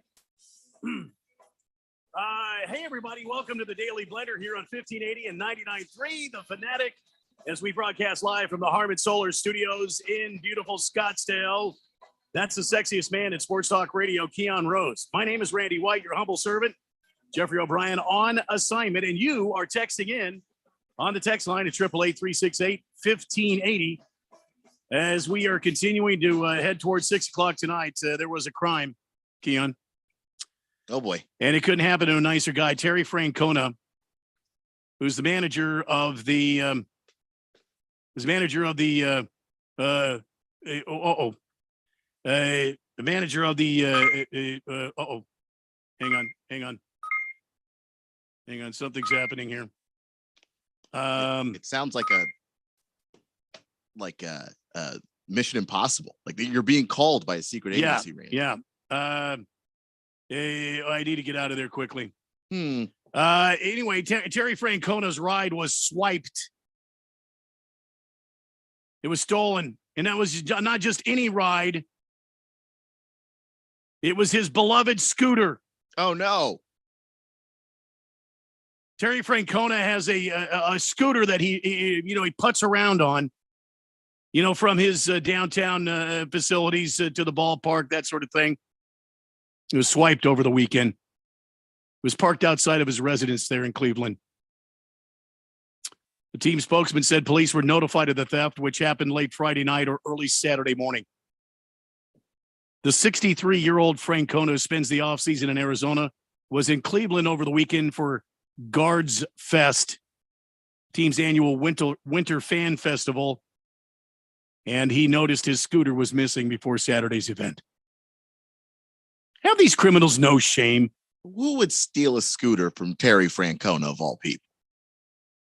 Of all people. He's like one of the nicest guys in baseball. It's a scooter. It's not a Lamborghini. I know. It's not like a Ford Raptor. I don't think that Terry Francona tricked the whole thing out. I don't believe that. No, it's just a little scooter. I mean, I've seen pictures of it. It's just a standard little putt scooter. There wasn't diamond encrusted. There were no spinning rims, or I don't even know if you can do that on a scooter. I mean, he's so famous for his riding from his apartment to the ballpark on his scooter. The team, the Guardians, had a bobblehead giveaway a few years back with Francona riding on his scooter. You know how they do the bobbleheads and stuff? Yeah. I don't know. It just seems really low. Like low even for people committing crimes. I'm just, if you're listening and you have Terry Francona's scooter, please return it. Please. I don't know if you saw Aaron Judge last week. He was on the Tonight Show. I missed that one, actually. Yeah, he was on there with Jimmy Fallon, and we now know how you can land a big free agent like Aaron Judge. Remember, it was all the rage this past offseason after the Yankee slugger hit the parting shot, and he's got the home run record now with the 728. Whatever it was that he hit this year. Geez, it seemed like every time I turned the TV on, Aaron Judge is hitting another home run. Well, I hope Mike Hazen is listening, because, Mike, this is how it's done.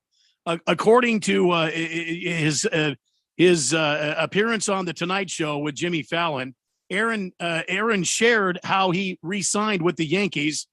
This is a short story, but apparently his buddy Anthony Rizzo, who got his contract extension figured out before the season was over.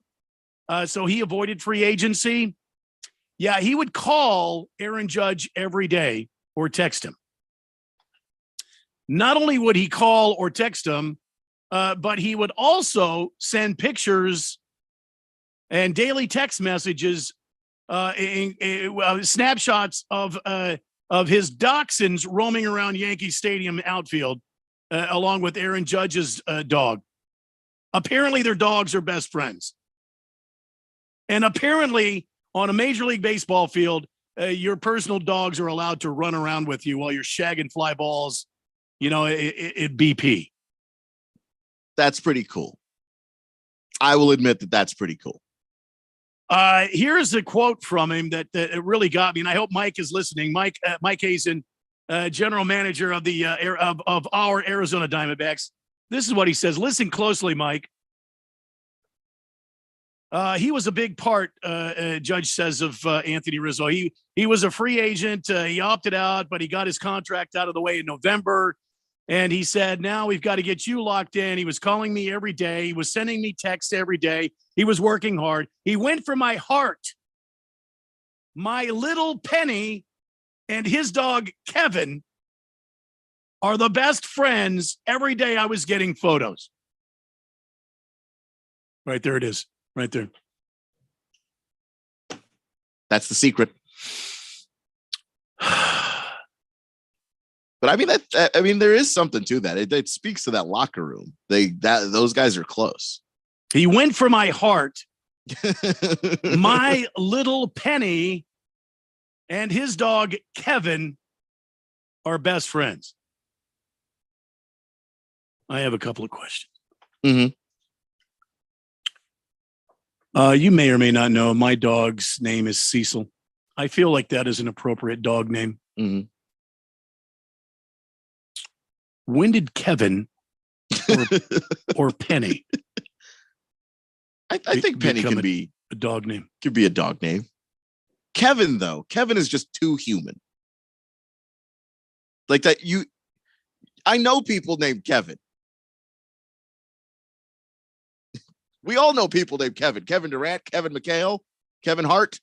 So way too many DraftKings commercials. When the dog drops a deuce on the carpet, there's a loop of a picture running in my mind of the what's her name from the mom from Home Alone. Yes, Kevin. Yes, Kevin.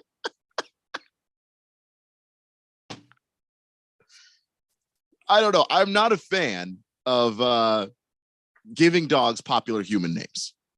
I mean, I guess if that works for you, we need to get somebody on the Diamondbacks with to make have their dog. I don't know if we need to pay stud fees. I don't know what we have to do here. We've got to get some Diamondback dogs out into the community here so we can draw some big free agents here to pull on that. And by the way, is Aaron Judge really that sensitive? I mean, he's only about 12 feet tall. He's a gentle giant. He can stand flat-footed and reach his hand over the fence at Yankee Stadium. And his dog's name is Penny. He's a gentle giant. And you know what? At 6'8", 250 pounds, if Aaron Judge names his dog Penny, who am I to tell him no? Who am I to say anything? But yeah, I don't know. I'm actually concerned that Anthony Rizzo named his dog Kevin. It is too human of a name. You will play with other people in Major League Baseball named Kevin. Heavy Metal Maniacs is on the text line at 888-368-1580 and says, I think you had to be a Yankees fan to steal that scooter from Tito. Just saying. That's a good point. They are the evil empire. Another text, this one from Pinocchio. Stealing a scooter is like having an affair with a chubby chick. Is it? Those two things could not be more unrelated. Baker's Cocky Hens says, Kevin sounds like a dumb dog.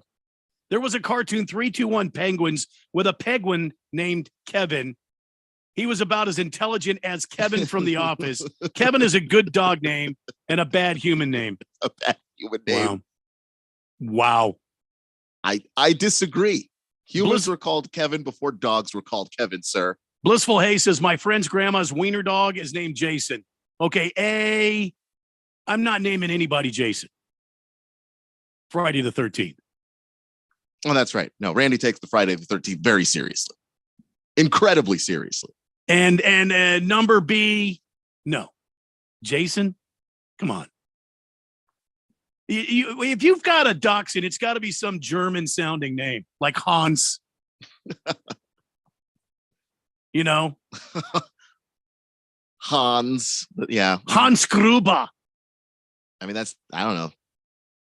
Now I wish I had a dog so I could name him Hans Gruber. See? So it's missed opportunity. It works, doesn't it? It very much does. Yeah. And all dachshunds, by the way, are terrorists, I believe. Is that true? What evidence do we have of this, by the way? I don't know. I haven't come across enough dachshunds. I'm not saying you're wrong. I'm saying I don't actually know how we know this. Hans Gruber. That's true. I mean, if you name your dog Hans Gruber, he's going to take over Nakatomi Tower, and who knows what's going to happen after Rest that. is history. Yeah. Right there. Tell me a dachshund doesn't look like a German a terrorist. Tell me. Good Cat says, I love giving my pet human names. My two dogs are Lacey and Wyatt. What? But I don't mind you giving them human names, but it's the really popular human names where you might actually call for your dog and then someone across the street looks over because, how do you know my name was James?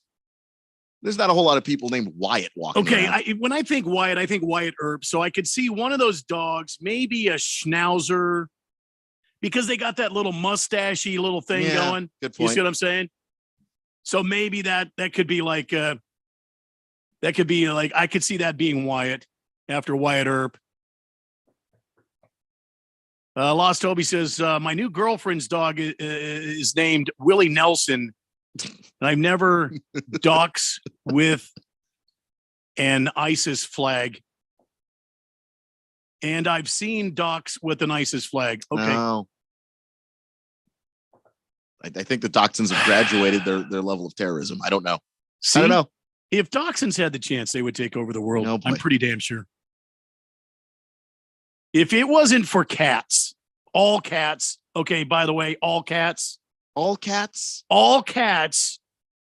terrorists. I disagree. All cats, even yours, Pixel, terrorist. You will see. Pixel's not a terrorist. You will see. Pixel is a terrorist. He's a goofball. They stand in the corner and they plot and they look and they stare. Pixel's more of a he's not the sharpest tool in the shed. Let's just put it that way. I love him, but he once crawled into a paper bag and then couldn't figure out how to get out of the paper bag and freaked out. Good Cat says Wyatt is a Doberman. Lacey is a Belgian Shepherd. Wyatt's a Doberman? No, man. A Doberman's like an overgrown dachshund. Again, Hans Gruber. Come on, man. Oh, Lacey is a Belgian Shepherd? See, I don't know. I don't have the lay of the land. The Belgian Shepherd should be. Wasn't it?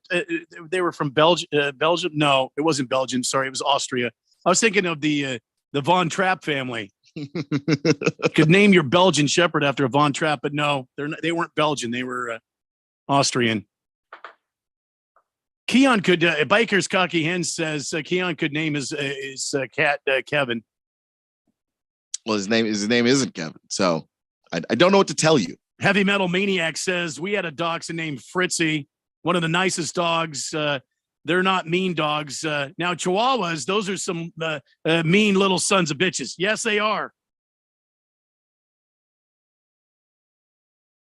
Those Chihuahuas have got an attitude. They're mean, but they don't plot because it doesn't. I think Chihuahuas are very instant gratification. How can they ruin your life? And they've always got that. They've always got that nervous shake going on. You never know. You never know what's happening. What's in their mind.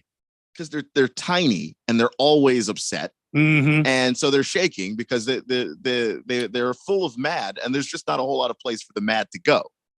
Quiet Cannon says smartest guy in my class was named Kevin. If I named my dog Kevin, he would have to have a high IQ. Yeah. Yeah, it's a good point. Mm-hmm. High IQ. Oh boy, lots of texts here. And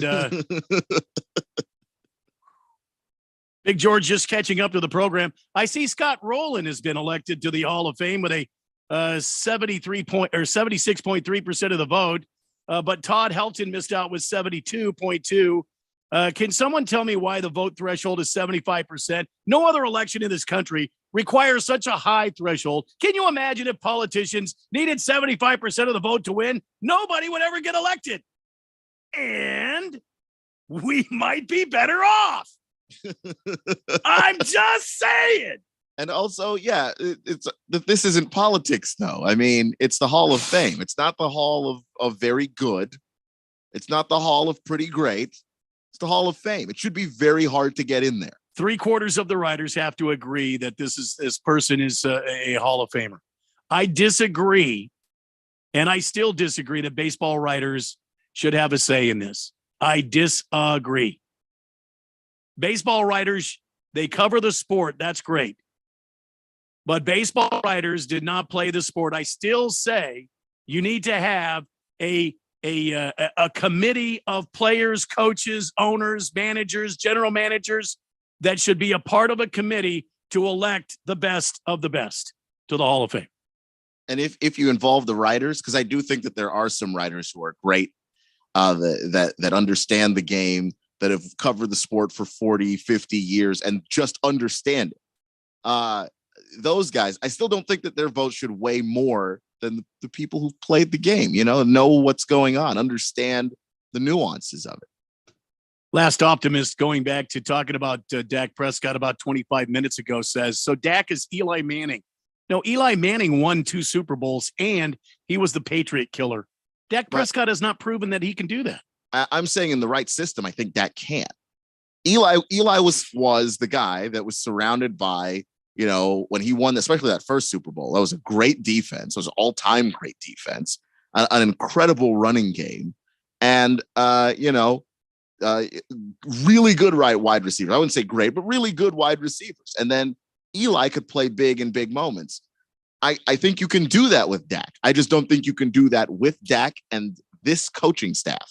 Just don't think it's possible. The Cardinal Art is on the text line. It says fajita, taco, tostada, and ceviche Tuesday night at my house, Randy. May I please have a tequila shot and a Pacifico beer?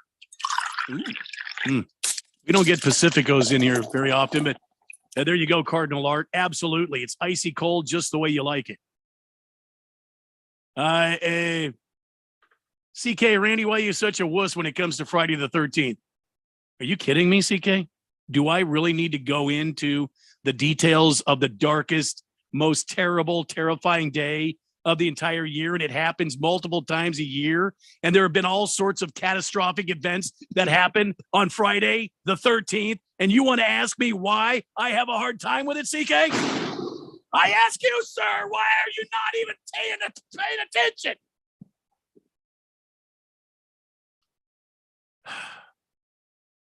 Daily Blender on 1580 and 99.3 The Fanatic. This is Brent Musburger's action update for Arizona's new home for sports, The Fanatic. Now, here are the latest lines from my guys in the desert. 4 teams remaining in the NFL playoffs as conference championship games will be on Sunday. And the Philadelphia Eagles are the betting favorite to win Super Bowl 57. The Eagles at plus 230. The Cincinnati Bengals right behind them at plus 250. The Kansas City Chiefs are plus 280, but all eyes will be on Patrick Mahomes as he deals with that high ankle sprain. San Francisco entering this game against the Eagles on Sunday on a 12-game win streak with rookie quarterback Brock Purdy are plus 320 to win the Super Bowl, which will be held on February 12th in Glendale, Arizona. Red hot winning picks at experts.winnersandwiners.com. Save 75% when you use the promo code ACTION75. Experts.winnersandwiners.com. I'm Tony Desiri with your VSiN Action Update on 1580 and 99.3 The Fanatic. Finding great candidates to hire can be like, well, trying to find a needle in a haystack, but not with ZipRecruiter. Its powerful technology actively finds and invites qualified candidates to apply to your job. So while other companies might deliver a lot of hay, ZipRecruiter finds you the needle in the haystack. See why 4 out of 5 employers who post a job on ZipRecruiter get a quality candidate within the first day. Try ZipRecruiter for free at ZipRecruiter.com/free. That's ZipRecruiter.com/free. When you run a business, you need to be in control. And while you can't control everything that happens in the world of business, you can definitely take control of your utility expenses with the help of Harman Solar. Give them a call and see how your company can save up to 80% on that monthly electric bill with 0 down and no payments for 12 months. Harman Solar is a local family-owned company that uses top-of-the-line equipment. Call Harman Solar, 800-281-3189. That's 800-281-3189. Or go to harmansolar.com. If you are an IT professional looking for an opportunity with great benefits, the freedom to creatively solve problems in a career with great growth potential and a team environment, look no further than Affinity Technology. Serving the Valley since 1992, Affinity Technology is looking for a level 1 tech to develop and deliver excellent solutions and outstanding customer service. Visit atechaz.com/jobs and get started with your future today. That's atechaz.com/jobs. Well, Mrs. Grayer, nothing on the x-ray that pinpoints the source of the pain. Let's send you to our lumbar expert. After reviewing the x-rays, I can't see anything wrong. Let's give you a steroid shot for the pain and send you to the lab for some blood work. Tired of the runaround? How about trying a new approach? The holistic approach. At the Naturopathic Physicians Group in Scottsdale, our medical doctors are experts in full spectrum care using a natural approach. Patients come in for a variety of issues, including joint pain, chronic conditions, and issues specific to men's and women's health. Our naturopathic doctors can restore pain-free joint function and restore balance in immune, digestive, and hormone systems, which often improves both immediate physical symptoms and also improves cognition and emotional stability. If traditional medicines aren't working, don't you think it's time to start feeling like yourself again? Call Naturopathic Physicians Group at 480-451-6161. That's 480-451-6161. Or go to naturopathicgroup.com. Remember last year when you wanted to hear that NFL matchup, but you couldn't because you were at your nephew's birthday party and the Fanatic couldn't stream the NFL on their app? Didn't that suck? Well, those days are over, pal. Now you can listen live to every primetime NFL game on the Fanatic app. Download the app now at the Google Play Store or the App Store, or at 1580thefanatic.com.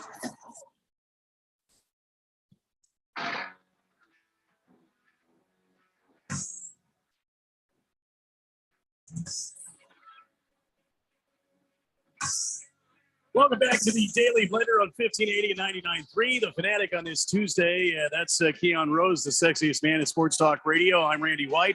Jeffrey O'Brien on a assignment. And we'll be out all week. We are efforting to try to fill in the best we can. So hoping that you can give us some grace tonight at 7 o'clock. Don't miss out on the big station as the AIA basketball features boys basketball. Mesquite at St. Mary's. That's coming up at 7 o'clock tonight. Thursday night, the Killer Antelopes are in action in Abilene, Texas, taking on Abilene Christian. That's a 6 o'clock tip-off time. Are you working that game? I Thursday am. Night? All right. So we'll have a follow-up on Friday of the GCU game. Then Saturday, GCU in action again. Still in Texas, Stephenville, Texas, as they take on Tarleton. This weekend, of course, you're home for the NFL exclusive play-by-play coverage, radio coverage of the NFL playoffs championship weekend. Man, we are fired up. Eagles, 49ers at 12:30. Then it is the Chiefs and the Bengals at 4 p.m. You'll hear it every single minute. And then in a couple of weeks, you're going to hear the Super Bowl wall-to-wall coverage on your exclusive radio broadcast home of the Super Bowl and the NFL playoffs, 1580 and 99.3. The Fanatic. Let's go to the text line quickly. And before we jump into more sports talk, Jagdog says, all cats are snipers waiting for you to fall asleep and then kill you and take your soul. I mean, the problem with that is that my cat's never done that. So, but they're waiting. Pixel is waiting. Pixel just wants to eat all the time. Mm-hmm.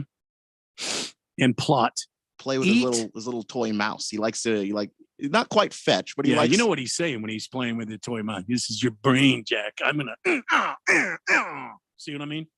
Well, I'm not a mouse, so I feel like I'm not in any particular danger. But Pinocchio says my pit bull was named Joey, but when he went to the vet, we used his Catholic name, Joseph.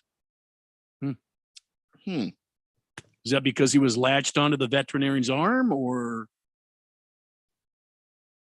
your dog has a Catholic name? What happened there? I'm confused. Thundar, the Santa Barbarian. Not sure if all cats are terrorists, but all cats are evil. No question about that. Don't be fooled, Keon. Your cat is planning your downfall because it's a cat. Need to get a dog to protect you from the feline predations. He's that lead. Look, feline predator. He actually tries to be my guard cat for whatever reason. He'll sit on the bed when I go to sleep and he'll face the door so he can get whoever comes after. Heavy Metal Maniacs also had a Queensland healer that was very protective and would bite your ass off in a second. Well, thank you. Against the Spread, Hall of Fame is not politics. What about Curt Schilling? Did he get in? No, he didn't get in. No, and he should.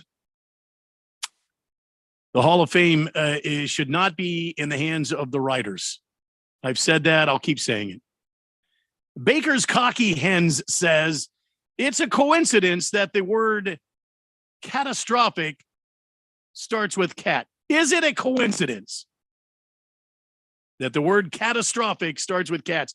And cats are part of Friday the 13th lore. You bet they are. I mean, specifically black cats, though. But even then, black cats are pretty nice. I've met a few nice floofs, you know? Good cat. Speaking of cats, says in a fit of anger, Dak threw his helmet at the end of the game. It too was intercepted by Fred Warner. Well,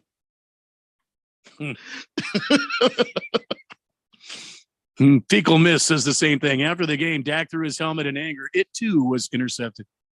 Wow. Are Fecal Mist and Good Cat the same person? Either that or they are taking the same, they follow the same people on social media. Blissful Hayes wants to shift the focus a bit here, and I love it. He says, what are the chances DeAndre Ayton gets traded to the Celtics? He needs a team willing to pass him the ball. I couldn't agree more. What do you say, Keon? What are the odds? I mean, it would be a very Celtics move. I would hate that for the Suns to have to give up on DeAndre Ayton like that. I mean, I understand it clearly isn't a great fit here. People want him to score more, but the offense doesn't run through him. People want him to rebound more, but the way that they play defense, where DeAndre Ayton he switches out on a lot of guards. He's not in position to rebound like a lot of big guys do. Yeah. So, you know, maybe just a change of scenery might be good. And the Celtics do have pieces to give back to you. But what are you going to, what would they give back that getting DeAndre Ayton helps them? You know what I mean? Like, they're not going to give you Time Lord. You know, it's not going to be a 1-for-1 trade like that. They like Time Lord. The defensive stats when he's out there, it's absurd. People just don't score in the paint when he's there. 888-368-1580, the text line. Let's move on here and talk a little NFL. Philadelphia Eagles CJ Gardner-Johnson. He was having a pretty good week after a convincing divisional round win against the New York Giants on Saturday, but things have taken a turn for the worse for the safety. On Monday, Gardner-Johnson revealed that his car was stolen after the game. And after investigating the situation a bit, he knows who is to blame for the crime. Quote, I know exactly who took my car, end quote.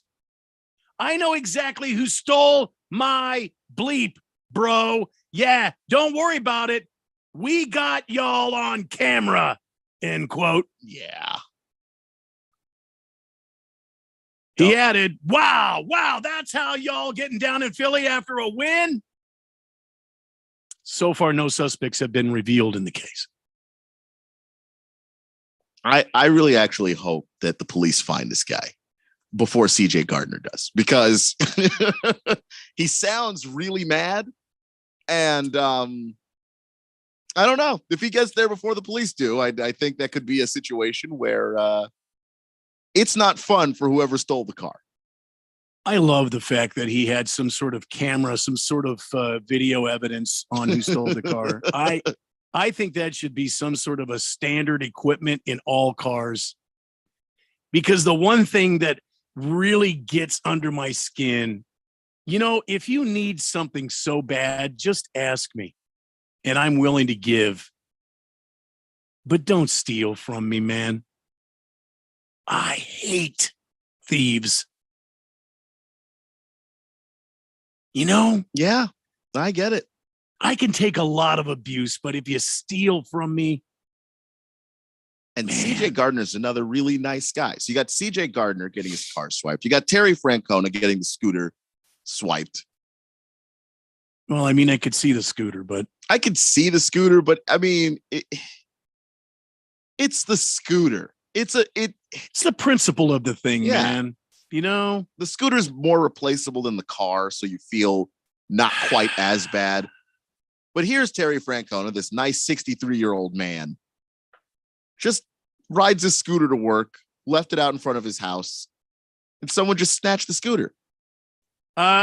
So we've got stolen vehicles, stolen scooters. Today, according to sports at yahoo.com, they printed a story from NBC Sports that says, and I quote,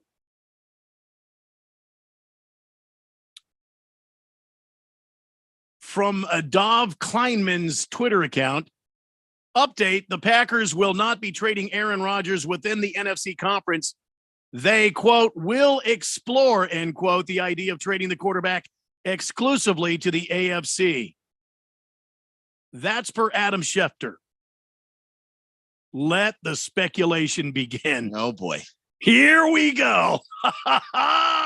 This is just going to fuel the NFL for an entire summer. NFL Network. This will be the story every day. Every day. Schefter was on the ESPN talking about what he's learned. And he said, it doesn't mean it will happen. I don't think there's any way the Packers would trade him in the NFC. If they do go ahead and trade him, it'll be to the AFC. And okay, everybody keeps going back to this 3-year, $150 million deal that Aaron Rodgers signed. Aaron Rodgers is a hippie. I don't think he cares about the money as much as all y'all think he does. And I don't know. It'd have to be a sweet deal for him to go to some AFC team. And by the way, I don't think he likes his family, and they're from Northern California. So I don't think it's going to be, a Northern California team. That's a fair guess. It might be the Raiders because of their quarterback situation, and Devontae Adams is on there, and they've got a bright future because they have this new coaching staff in play.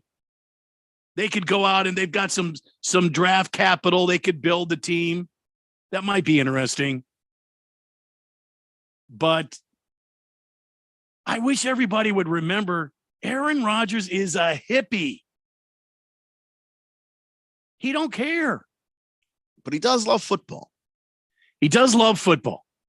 But is he done with all the drama and all the, going out there and getting his brains beat in, and a team that's unwilling to bring in some new, life to help him?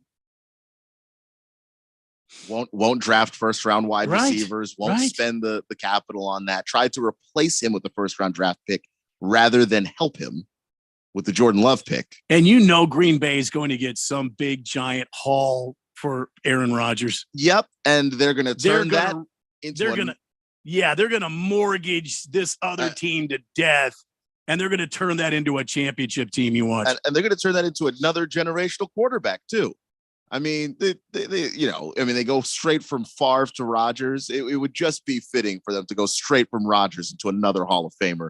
It would make me jealous, incredibly jealous. I don't know what that's like. Just 40 uninterrupted years of high-level quarterback play, but whatever. It's good. That's exactly how this is going to go down. They're not going to miss a beat. I mean, it's no secret. Green Bay is up against the cap. I mean, they're going to be in salary cap hell. They've got to do something with Aaron Rodgers and this enormous contract. But it wouldn't surprise me to see him, just go off into the wilderness and not do anything at all. I would be a little surprised, just considering how hard he fought for the contract in the first place. Boy, I don't know. They didn't want to renegotiate to begin with. And he basically bullied the organization into paying it. I'm not saying that he's so desperate for money that he has to come back. I do agree that to an extent he doesn't really care. But I think that with just how hard he fought for the money, he cares a little. Well, let the speculation begin. It should be fun to hear everybody, including the talking heads on the TV, start speculating about this, that, and the other. And according to my sources, and according to reports, and I talked to this person in the organization, and this anonymous person who's his next door neighbor in Malibu Beach said this. It's going to be crazy again. And Aaron Rodgers is going to be right in the thick of it. Somebody else is in the thick of it. It's Tom Brady. I mean, ever since the man's walked off the field after that disgusting loss at the hands of the Dallas Cowboys just a couple of weeks ago, everybody wants to know what he's doing. What's he doing? What's going on? Are you retiring? You staying around? What's happening? What's going on? Are you going to stay in the league? What are you doing? And Tom Brady finally had enough.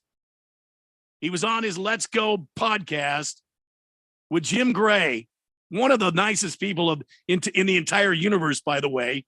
Very sweet man. I don't think there's a bad bone in Jim Gray's body. There really isn't. And he asked the question, well, Tom, everybody's looking, what are you going to do? And Tom just lost his bleep. When I know, I will bleeping let everybody else know. I believe the exact quote was, Jim, if I knew what I was going to bleep and do, I'd already have bleeping done it. Okay? I'm taking it one day at a time.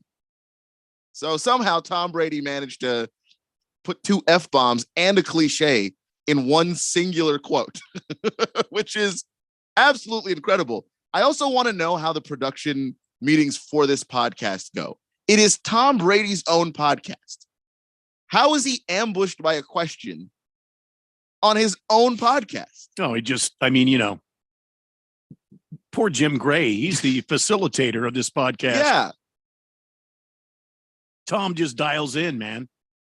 Just, you have to know it's coming, Tom. Here, of all places, the platform you are most likely to be asked what's next is literally your podcast.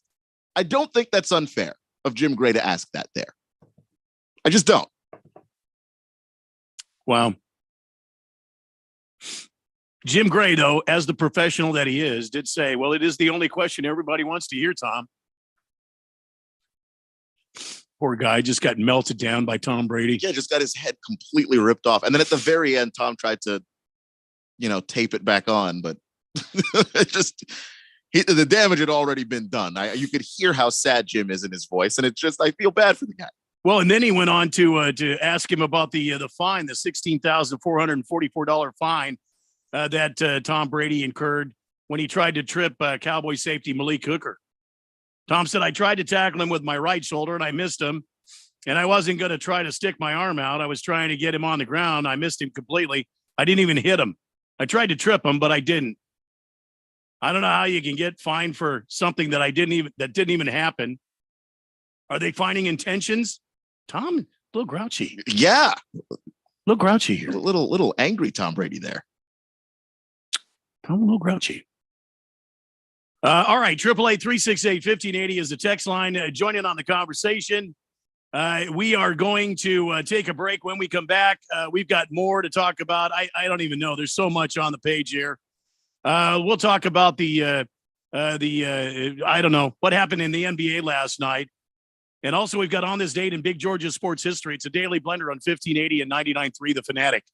They say they'll get your biggest tax refund. Jackson Hewitt says your biggest tax refund guaranteed, and a chance to double your tax refund. Thousands in weekly prizes during the Double Your Refund sweepstakes. Your biggest refund times 2, twice the money. So forget about them. File your taxes on the double at Jackson Hewitt today. No purchase necessary to enter or win. Open to U.S. residents 18 or older who file a 2022 federal tax return. Promotion ends 4/2/23. Visit jacksonhewitt.com for rules. Streaming only on Peacock. From the mind of Ryan Johnson, the writer-director of Knives Out. Miss Kale, you've got this gift. It's always knowing the truth. I only know if something is a lie. The real trick of it is to figure out why. Natasha Lyonne is Charlie Kale. It wasn't an accident. I think there's been a murder. You watch too much Dateline. A new 10-part mystery series. Wolves on my fender. I gotta keep moving. I've been kind of a death magnet. Poker Face, streaming January 26th, only on Peacock. They're gonna go nuts when he hits this thing. It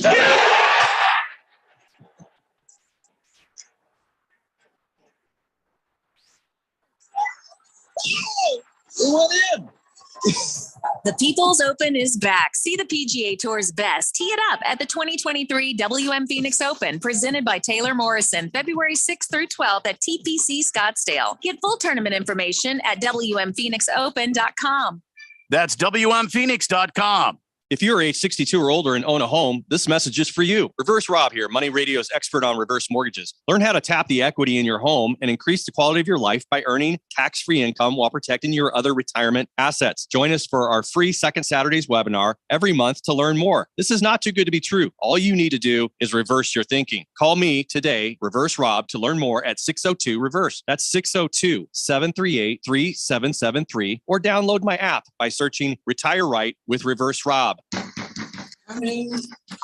My king, you're up early. Awake, Merlin. I've had a dream that needs interpretation. Sorry, he turned into an owl and flew the coop 4 days ago. Good sorcerers, seers, and mystics are hard to come by anymore. And given the inevitable uncertainties of life, insuring against calamity is always the smarter play. From benefits and workers' comp to home, business, and group health insurance, Cole Hayes Insurance will secure your future. For a free quote, visit mycommercialinsurance.com. Don't be fooled by the people you meet on social media. It may start as an innocent conversation, but anyone who tries to sell you pills is nothing more than a drug dealer. And if you think tiny pills can't do much harm, think again. Fentanyl can end it all. Know the truth about fentanyl at learnmoreaz.org. Don't be fooled. Don't be faked out. Visit learnmoreaz.org. This message is sponsored by the Substance Abuse Coalition Leaders of Arizona. If it's local, we talk about it. 1580 and 99.3. The Fanatic.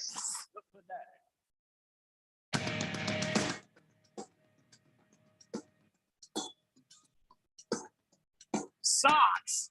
And I said, oh, I thought you. Welcome back to the Daily Blender, 1580, 99.3. The Fanatic is we're about 20 minutes away from 6 o'clock, 7 o'clock tonight. AIA boys basketball, Mesquite at St. Mary's. Thursday night, GCU in action in Texas at Abilene Christian, taking on Abilene Christian is 6 o'clock tip time there. And of course, this weekend, championship weekend, on your exclusive home for the NFL playoffs and Super Bowl 57, 1580 and 99.3, The Fanatic, the flamethrower, Jeffrey O'Brien on assignment. My name is Randy White. That is Keon Rose. And you are the fourth dimension on the text line at 888-368-1580 and a ton of text. Let me blow through these before we move on. Quiet Canyon says, Prescott has Super Bowl potential all day long. You'll never get there with that bologna sandwich coach. Sorry about the food reference. Well, when in Rome, I always say, eat the pizza. Heavy Metal Maniac says, can I get a double shot of a double shot and a beer because my Cowboys got their butts whooped? Dak Prescott is interception idiot. He's got to take better care of the football. That's true.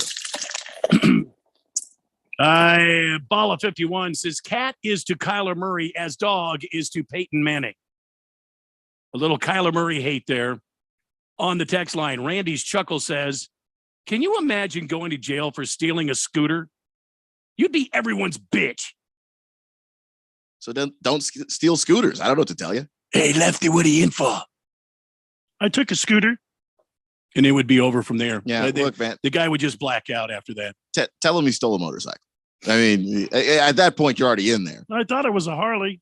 Lost Toby says, Randy, I need a six-pack of Dos Equis. Was going on a beer run, but you told me not to steal. Well, I'll pour one out for you. Straight Striper, Randy, can I get $2,000, Randy? I understand if it's a no, but can you please remind me what you drive? No, Straight Striper, I cannot. I just hate thieves. Mm-hmm. Harry Soap says, a car being stolen after an Eagles home game sounds like a very Philly thing to do, methinks. Yeah. It's very Philadelphia. I mean, what could be more Philly than, I mean, I suppose throwing batteries at Santa. I suppose that's, they've done that's that. True. That's a good point. Yeah. Batteries at Santa. Blissful Hayes says, why would you leave an expensive scooter in your yard for someone to steal? Wasn't very smart. Okay, probably wasn't a very expensive scooter. How much do these scooters cost? A couple of grand, $2,500, something like that. $3,000. I don't even know. Maybe $5,000. And if he's making a manager's salary in the major leagues, I'm thinking he can pay for that. It's just the principle of the thing, man. It belongs to me, and it doesn't matter where it is. It belongs to me, man. It's on my property. Come on. We got to be better than this.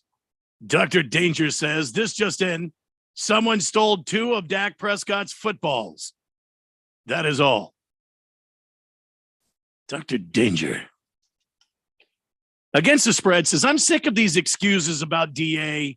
Bismack will rebound, attack the rack, and hustle. So will the Pale Rider, number 11, DA needs huevos, not ovaries. He needs to get angry and eat some hot sauce and get some more chest hair and attack the rim with authority. He's soft and Charmin and Dairy Queen soft serve combined. Wow. I disagree with you on all of that, by the way. Okay, wait, I want to break this down. So DA needs to get huevos, not ovaries. So that's number 1. Huevos, not ovaries. Number 2, he needs to get pissed off. Okay, so that's number 2. So you got to get pissed off. And then number 3, he needs to eat some hot sauce and get more chest hair and attack the rim with authority. So there's 3 in a row there. Chest hair, attack the rim with authority. What was the other one? Pissed off. Eat some hot sauce. Chest hair, attack the rim with it. And then he finally says he is soft as Charmin and Dairy Queen soft serve combined. So there's a couple more there.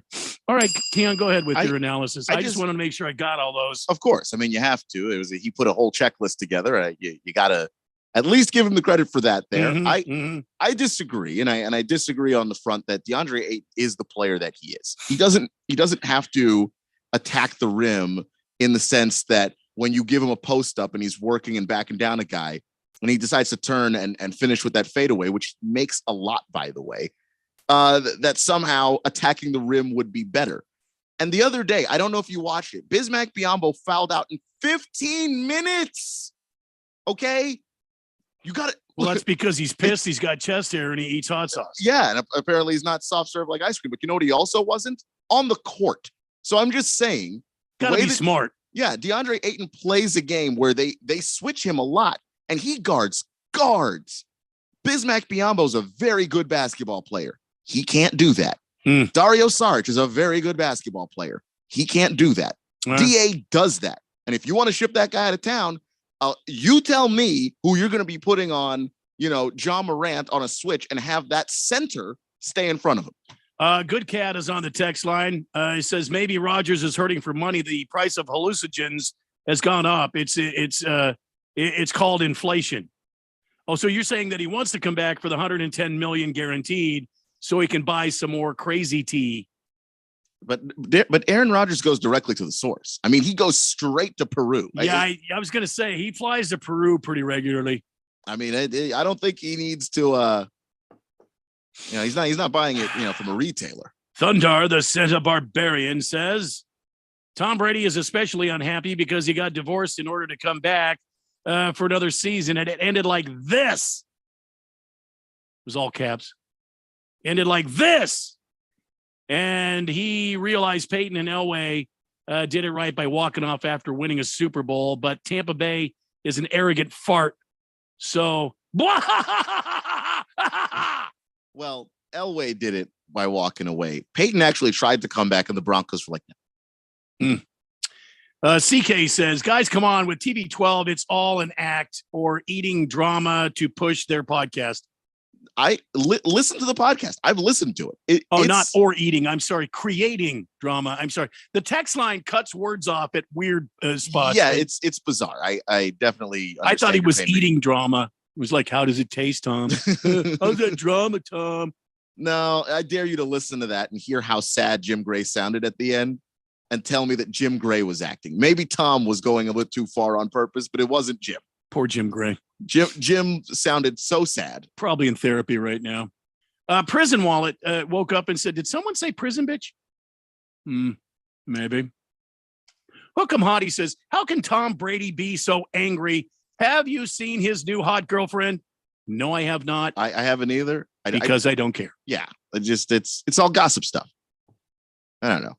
Baker's Cocky Hens says, DA seemed plenty of tough in college. Maybe it's Monty.